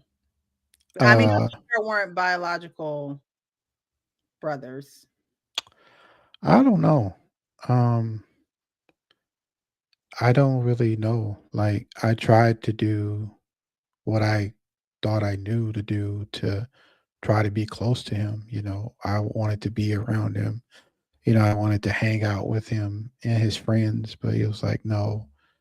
And so over time, that built up, and and I just said, I had to figure out a way to like build my own friend connection and not try to latch on to his. And so that's what I did. And so, but really that just grew us further apart because I was spending time, I was doing my own thing. He was doing his own thing. And there were periods in my life where I was working and going to school. So it wasn't like I had a lot of time to hang out either too. So when I wasn't working, I was doing homework or I was studying or I was working on labs, So it's, during those times, really didn't have the internet. Like when I first started going to school out of high school. So everything had to be done at school. And so there was a lot of dynamics that really didn't feel like a sibling per se. But as I got older, I started to try to, bridge that gap, because I know, and that was something my mother always wanted for us to be closer. So as I started getting older, I started to try to, slowly, bring that back in, and so when you look at, I don't know how, but your siblings are with you. But like for me, when I got to a certain age, I was really just doing my own thing with my friends, and he was doing his own thing. We hung out every once in a while, but it wasn't like, it wasn't like that. Like I have friends that had siblings, and like they literally was everywhere together. and it's like I was like, man, I wish I could have that. That was something I always wanted, Mhm. and so but that's just how things are sometimes. Like you just don't connect with somebody that's in your family. And I try my best, you know, did what I could do. Um, but you can't force something that's not there. Yeah, that's true. And like I always say, people can't give you what they don't have. Uh, so they can't, people, I think it's, but I'll try the light might go out. I'm just letting y'all know now. um, but, you know, like we said earlier, we crave that. We crave the belonging or the connection. And when the connection can't happen, it does something to us, and it may not be an overall feeling, or it may not, shut us down completely. But when the connection doesn't happen, it makes us wonder, like, why? Like, Hmm. we were placed here for connection. Hmm. Why isn't the connection working? And I think at some point in everyone's adoptions journey, you probably ask yourself that question, whether it's on a very minute level or it's on a very macro level, where it's just Hmm. like, okay, nothing I do is working to connect. Or, we're good in this area, but it's just this one area we just don't see eye to eye, and nobody wants to talk about it. And, Hmm. nobody kind of wants to put their finger on it because somebody's going to say, ouch. And when somebody says, ouch, now we got to address the ouch. And, it's like on some level, adoptees feel that because, excuse me, you're not going to always feel connected to your adopted family.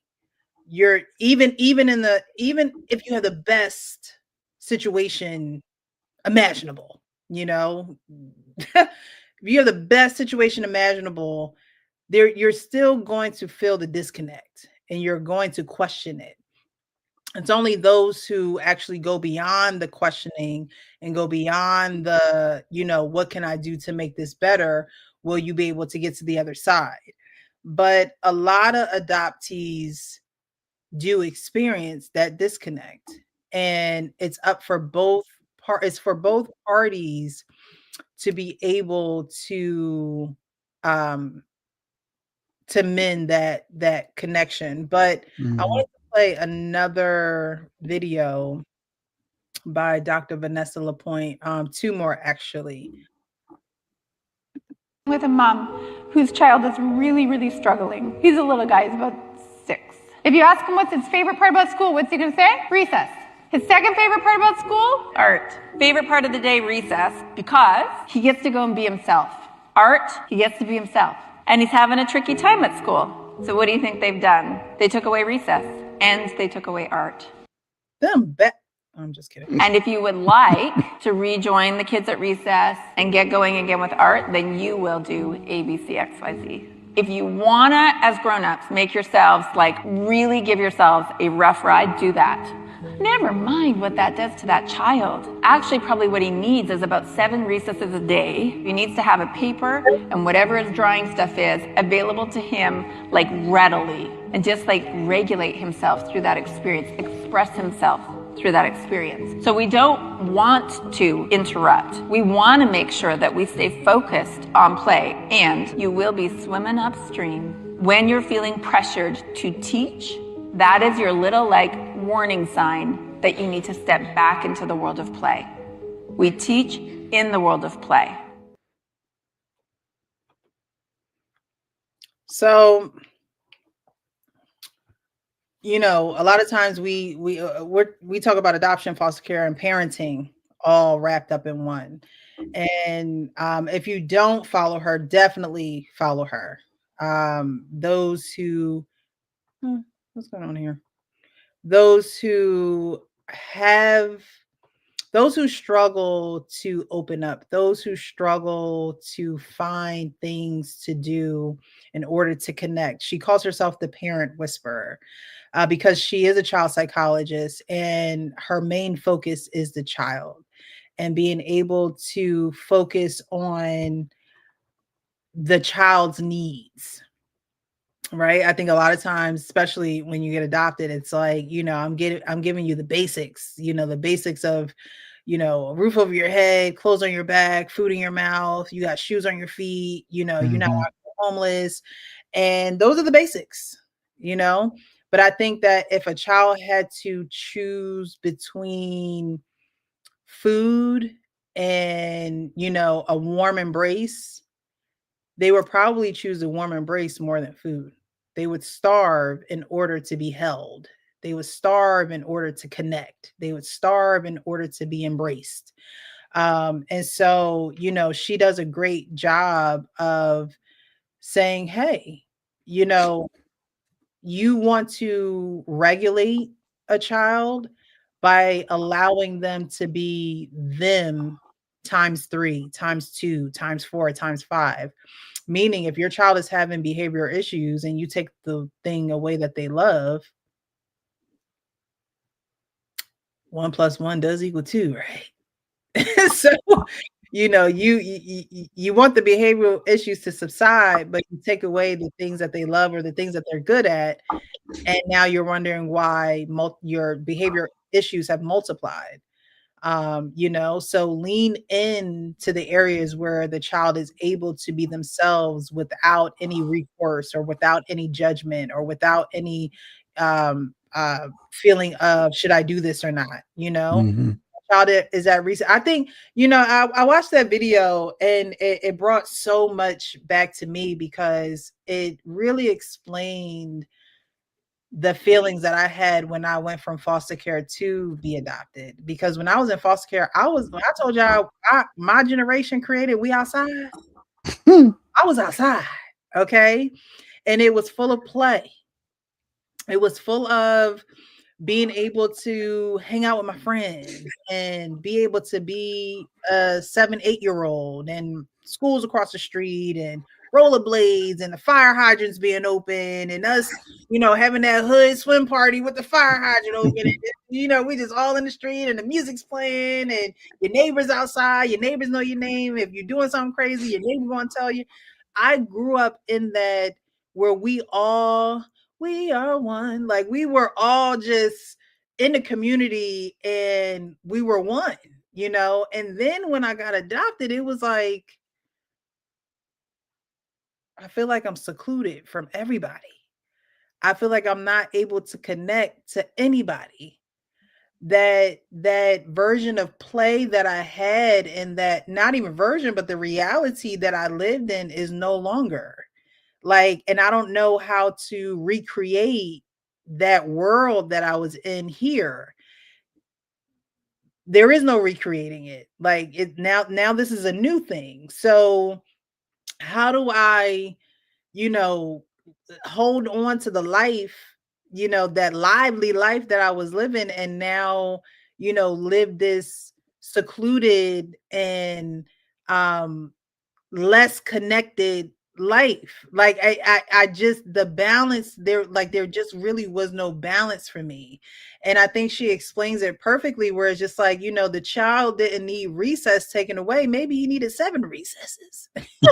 Maybe he needed more of what made him feel free or feel like himself and not feel like he was being punished for, or having things taken away from him when he was on punishment or timeout that actually made him more of who he was. And that really resonated with me where it was just like the play factor, there was no more of that play factor when I got adopted. And I think that huge part of my life was a huge factor in my life because I mean, I was just a kid. I was just being a kid, right? And then I was thrown into now you're the daughter. Now you're, you know, our child, and now you're, and it was just like the transition just didn't go well because I didn't know how to turn that on in my new life, knowing that it wasn't a child. It was, you can't go past the stop sign. Like, Yeah, because you can't recreate a vibe like that. Like you can't, like, it's not like when you grow up around people that, like you said, going outside, riding bikes, playing with the fire hydrant, you know, skating, playing football, basketball, you know, and then you go where ain't none of that going on. it Like, was culture shock, child. I was like, where am I? thought you was in a bunker somewhere. Didn't you? Look, it kind of like I wrote an autobiography back in the day, and I was like, I felt like I went to jail a little bit. Like it felt like I was in a cell, D block. Like I felt like, what happened to the life? Yeah, that time can never be recreated. That time of era where people really cared about one another. They cared about people's kids.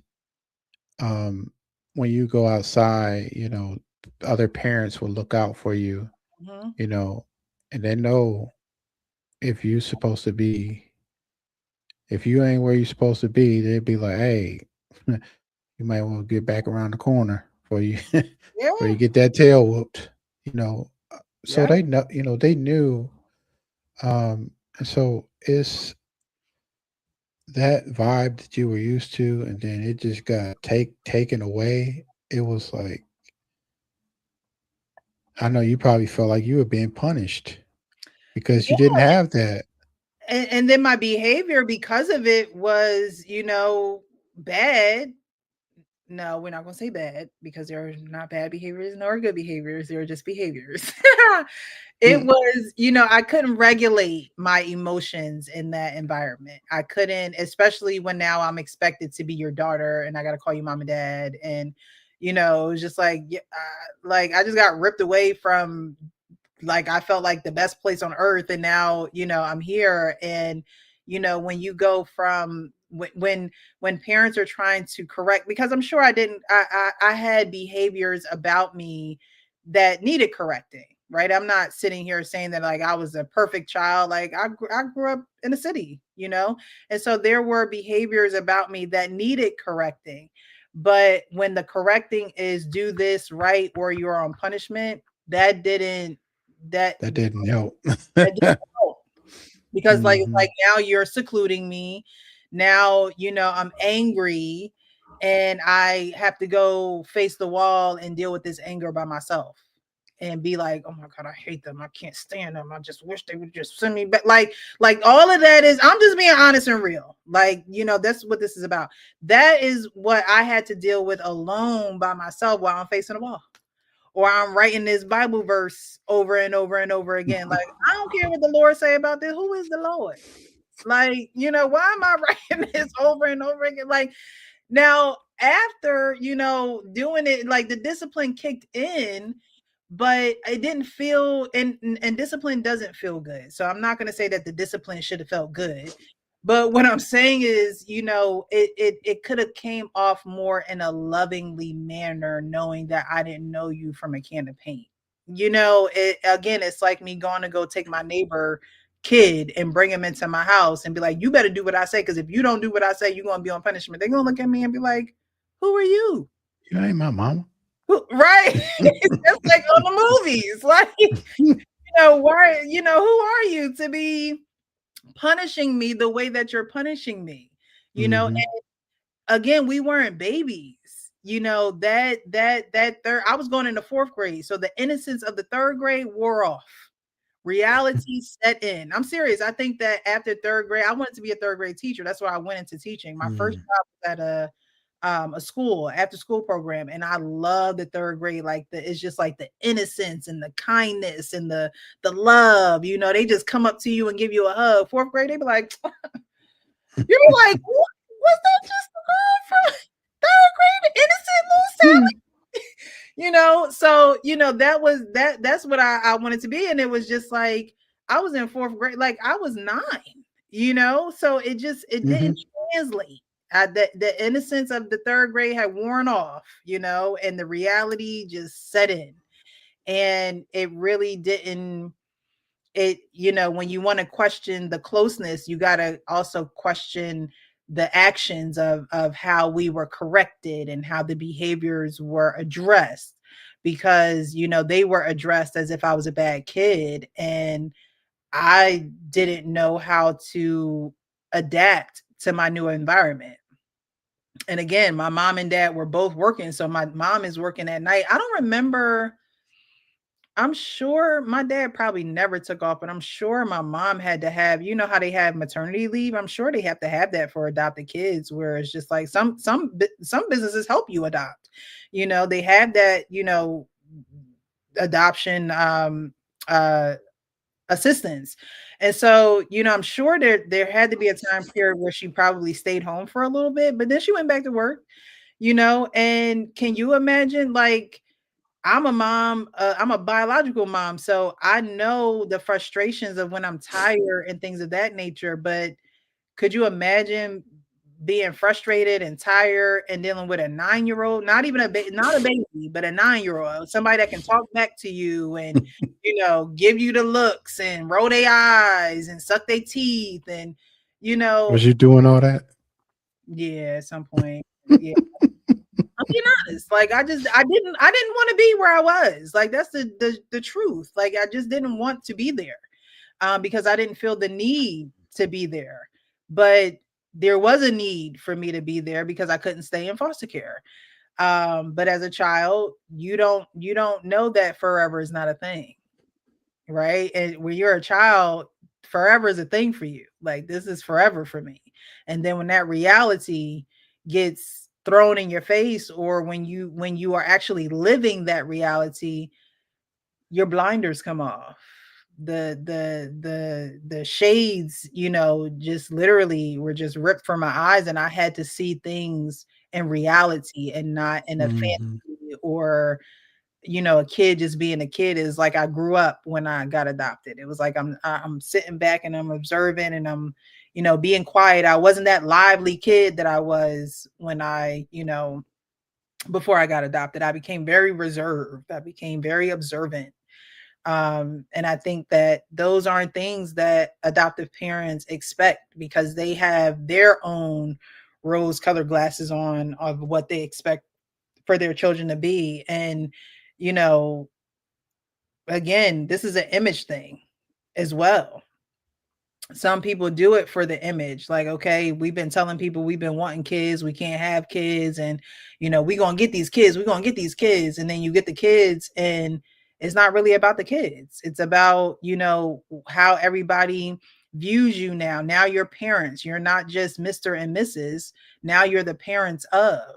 And when you adopt children, you gotta be the student of those children. And parents don't see it that way because they are older and they are in the driver's seat. But you do have to be students of the children that you adopt. You just do. There's no way around it. Yeah, like that guy said, it's definitely a hands-on job, 24/7. Like it ain't, there's no two ways about it. Like I said earlier, I would just sit. I mean, even when I got older, like me and my mom, we would just go out, go shopping, and we go, to dinner or something. We just sit and talk. Like just, sometimes, especially when you get older, sometimes your parents they just want somebody to talk to. Like they don't really want and you don't really have to ask for anything. Like I'm not saying you got to take them out. I'm just saying that you go sit outside or go in the summer, when you barbecuing, just sit around and talk and like you said, be present, make an effort. Because that goes. You don't think it goes a long way, but it does. Like when, like I used to, so I would make an effort because I've been living out of state since 2017. So I would make an effort to make sure I went back to go spend time with my mom, because um I didn't want, that long of a time to go by when I hadn't seen her. So I at least would try to make it back home at least twice a year, because I lived in New Orleans. Then I moved here. So she was so happy when I left New Orleans. Really? Yeah, because of hurricanes, I didn't really want to be there either. But it was for more money, so I was like, all right, I'll stay here for a little bit, but I can't see this being home. Mhm. So yeah, the effort goes a long way, especially when you're coming up as a kid. Like I said, I used to watch my dad do everything. I used to watch him shave. I was like, I can't wait till I could start shaving. I started shaving probably way too early. That's why I got full beard now. Yeah, you mirror, like that one video said, you mirror your parents at a certain stage and age in your Mhm. life that just becomes evident. And while you mirror their positive aspects, you also mirror their negative aspects. Mhm. You know, I noticed that. I mirror positive and negative aspects from my family. And it's not because, I, it's just what's being shown to me. So I'm doing the same thing, kind of, um, Mhm. type of thing. Um, but we want to be able to, when we see those negative aspects of what's being mirrored, we have to sit and ask ourselves why, why are these the actions and the behaviors that's being mirrored back? And am I seeing it as a mirror, or am I seeing that as just that's how you are, as well? Because I think a lot of times when things go unaddressed, you can get into a cycle of stagnancy, and you're just stagnant or stuck. And one person can be looking at the other person saying, oh, you shouldn't do this, or you shouldn't do this, when they're really mirroring each other and they're not Mhm. realizing it. When you're stuck, you're really mirroring each other, just on different ends of the spectrum. Mhm. All right, I'm gonna play this last video and then we're gonna get up out of here. We'll be back live tomorrow night at 9 p.m. Eastern for the men's forum. But before we go, I want to leave this reminder, what to expect when adopting. Again, expect not to have any of the answers. However, you are involved in an open book test, meaning there has to be hands-on experience. When you're adopting, expect nothing. Every idea and dream that you had for this child, get out of your brain, because you are not going to know what truly lives inside of this child until you start to live inside of this child. And that nothing, no paperwork, no, one time experience or even multiple experiences. My pastor always says you don't know a person until you really seen him in all 4 seasons. It is, yeah, we could have had an overnight stay. Yeah, you could have took me out to the park. Yeah, you could have, but just like the other mother was like, okay, you were nice in the orphanage, and you were a leader in the orphanage, and you were great in the orphanage. And then you take that person out of the orphanage, out of a place where it's a communal environment, and you put them in a secluded, private environment, and they're different. Their emotions come out different. But I want to leave everyone with this reminder. And of course, again, this is Dr. Vanessa Lapointe, who is given this explanation. A photo of one of my boys. And I want you to notice, first off, the positioning of my arm. They're these giant boys, but my arm's always on top. Why? It's the I'm in charge of this connection kind of energy. I don't make my children be in charge of the connection that they have with me. Even at 18 and 21 years of age, I don't make them be in charge of the connection that they have with me. That's not the way it's meant to work for young children. Adults provide the connection. Adults take care of the connection. If the connection's getting a little bit weak or a little bit ruptured or something's happened, adults make it be okay, not children. So adults provide it, kids seek it. If that continues to play out, you will feel like a safe, solid kind of grown-up for that kid, so they will lean in. Imagine this is you. You're warm and you're squishy and you're awesome. They're like, yes, please, to this connection. When you have that connection established and you're like, okay, come this way, they're like, cool. I mean, they might have a little bit of a reaction or whatever, but internally, they're willing to do your bidding. They're willing to take your lead. They will lean in. Now, what happens if you're not safe and solid because you're a little crotchety? Or you're not safe and solid because you're like amoebic and you have like no ability to be in charge of children? What will happen is the child's like, whoa, that's not working. The only reason that a human child would not lean in is if the lean in wasn't safe. And is that for a 7-year-old child to fix? Hell no. That is a grown-up thing. Amen. Because a kid has no business trying to fix something that is the responsibility of an adult. Yeah, especially when the adult is taking on that responsibility, right? The kid didn't ask for it.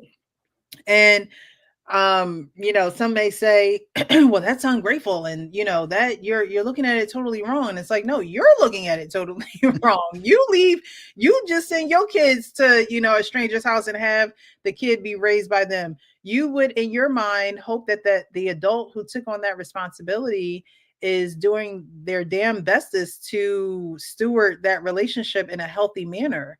And stewarding the relationship in a healthy manner means I see you for you, right? It's into me see.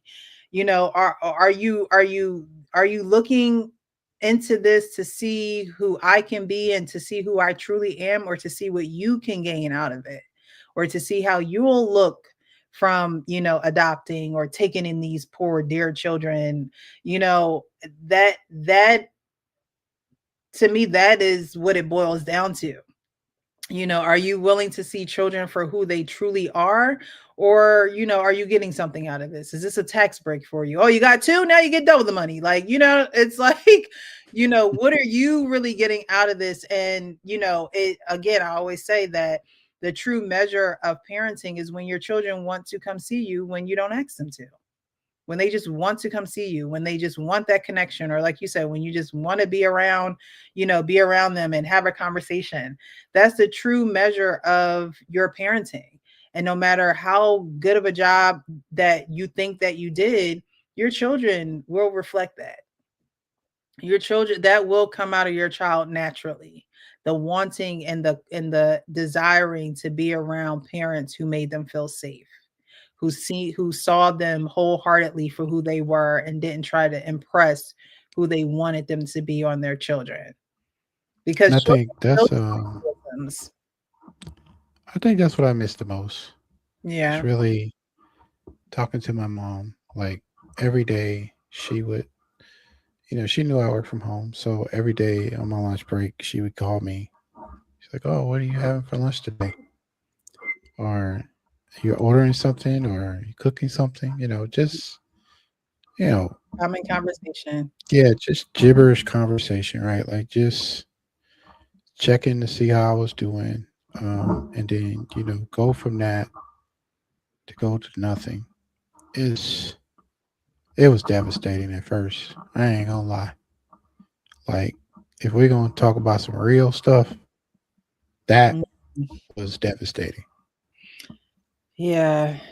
I've never experienced that, but my sister has, you know, having to lose our biological mother, then lose her adopted father, then lose her adopted mother, to now having no parents whatsoever and feeling like she's all alone. And she's in Maryland too, as a matter of fact. And I don't know that experience, you know, and I know that her and her adopted mom, they had like a unique relationship. They would talk all the time, but it would be more so arguing back and forth and, you know, getting on each other's nerves. And I'm like, I don't know if I could have that type of relationship, but that was your unique thing. But, you know, when they're gone, she misses it and she feels alone, and it almost feels like you're an orphan, or you are, you know, have those feelings of abandonment all over again when, you know, life took them away and not necessarily, um, you know, circumstances that we were initially in. And so, you know, I don't know what that feels like, but I think that we should cover that because I think that there are a lot of people who experience that. That's why it's so it that I think that's why it also hurts adoptees when they find out later in life that they're adopted, because they also lose out on the chance to reunite with the family, with their biological family. Because once you wait till you get up in years, you know, you run the chance of your biological family not being alive. You run the chance of your biological family being set in the story that they have told themselves and that they have told others. And so when you come around, it's like, who are you? You know? Which, you know, you know how that goes. You know, they're reluctant to open up because a story has been told for so long and everybody believes that story. And so, you know, it adoption is a lifelong journey because now, you know, you don't have parents to turn to, or you don't have those who chose that responsibility to continue on this journey with you. And that's a grief all in itself, right? Having to grieve your biological parents and then having to grieve your adoptive parents. It's like, when do we stop grieving? You know, when you know, there's breaks and there's, you know, and some people grieve, you know, people that are still living that just aren't in their life, or there has been a disconnect from that person. And so when we talk about what to expect when adopting, again, I'll say expect that you do not have the answers until you have done the work of seeking out child psychologists and asking those questions and, you know, doing what they do in AA. Hi, my name is Precious and I have a problem. Right? Like, I need some help. it is okay. It's okay to admit that you have a problem. It's a growing pain. Growing pain. Just like when you go into the gym, them hamstrings are just aching. It's only because you're doing the exercise correctly. I mean, you could be doing it wrong and they still keep hurting. But look, you'll figure it out, right? If you want to look how you want to look. And so again, we're human beings, not human doings, and it's not always about you doing something to get the love of someone, but it's about you being a higher version of yourself. You know, it's okay to kind of skate through this world, but I'm always fearful, you know, when it's my turn to talk to God, right? And he'd be like, all right now, so what did you do with what I gave you? That, like, I always have that in my mind. Like, what did you do with what I gave you? And what I gave you, you know, could be anything. It could be my gifts. It could be my pain. It could be my triumphs. Like, what did you actually do with it? You know, how did it make you become a better person? Did it make you become a bad person? Did you help others? You know, it's all a part of me being in this human being experience, and being allows us to do right. But if we're not going to work on the being, how did we ever expect to do anything? So I always think, you know, when I'm talking to God and we come to that time when he calls me up to the heavens and he's like, well, what did you do with what I gave you? You know, I want to say, you know, I bounced back. I didn't allow it to keep me down. I helped others. I helped others have a voice.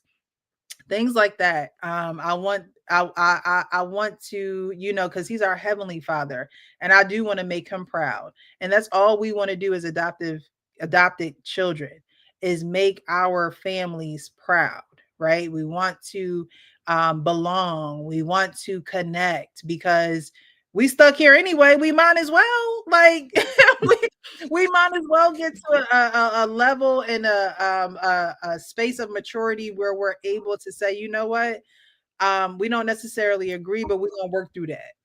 We're gonna do that. And I think any family wants to be on those terms with their family.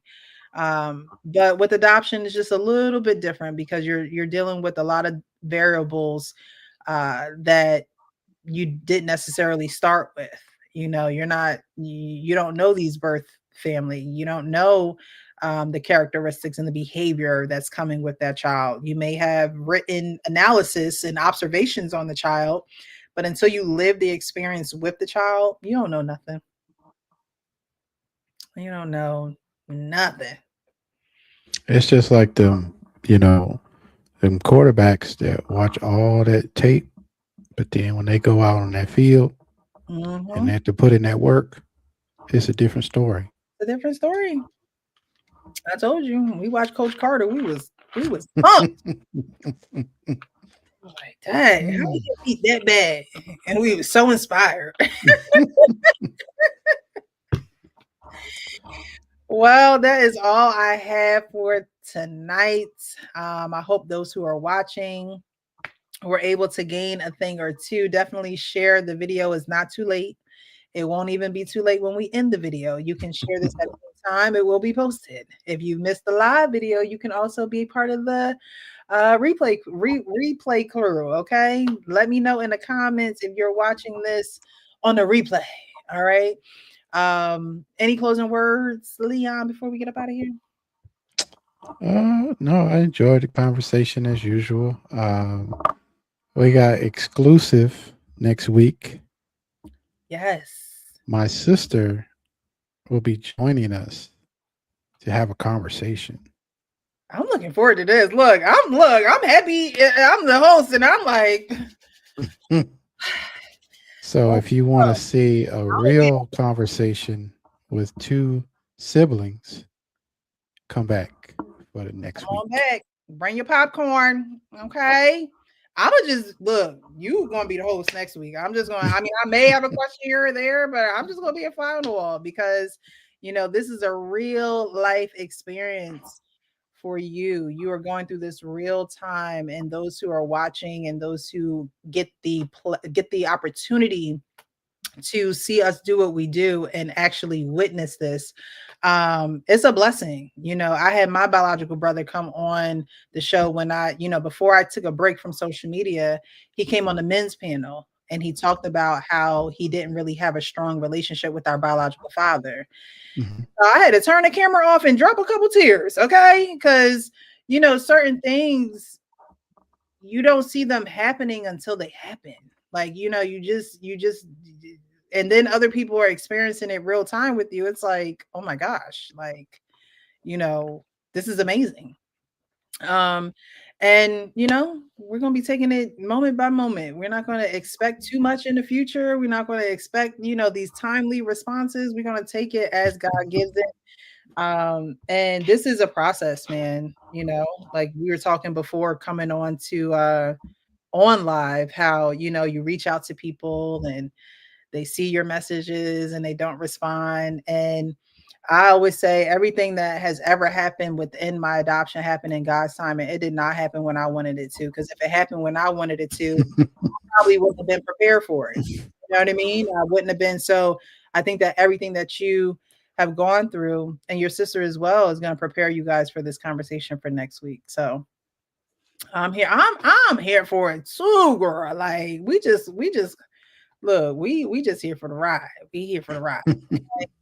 So definitely we'll talk behind the scenes in preparation for that show. But thank you guys so much for being here. I always forget, because I just don't even think about, the support end of it. However, if you like to support the platform, definitely you can hit the Cash App Michelle 1500. Always appreciate it. You know, gas prices is high, child. Give me a gallon or two. So now, like, stop.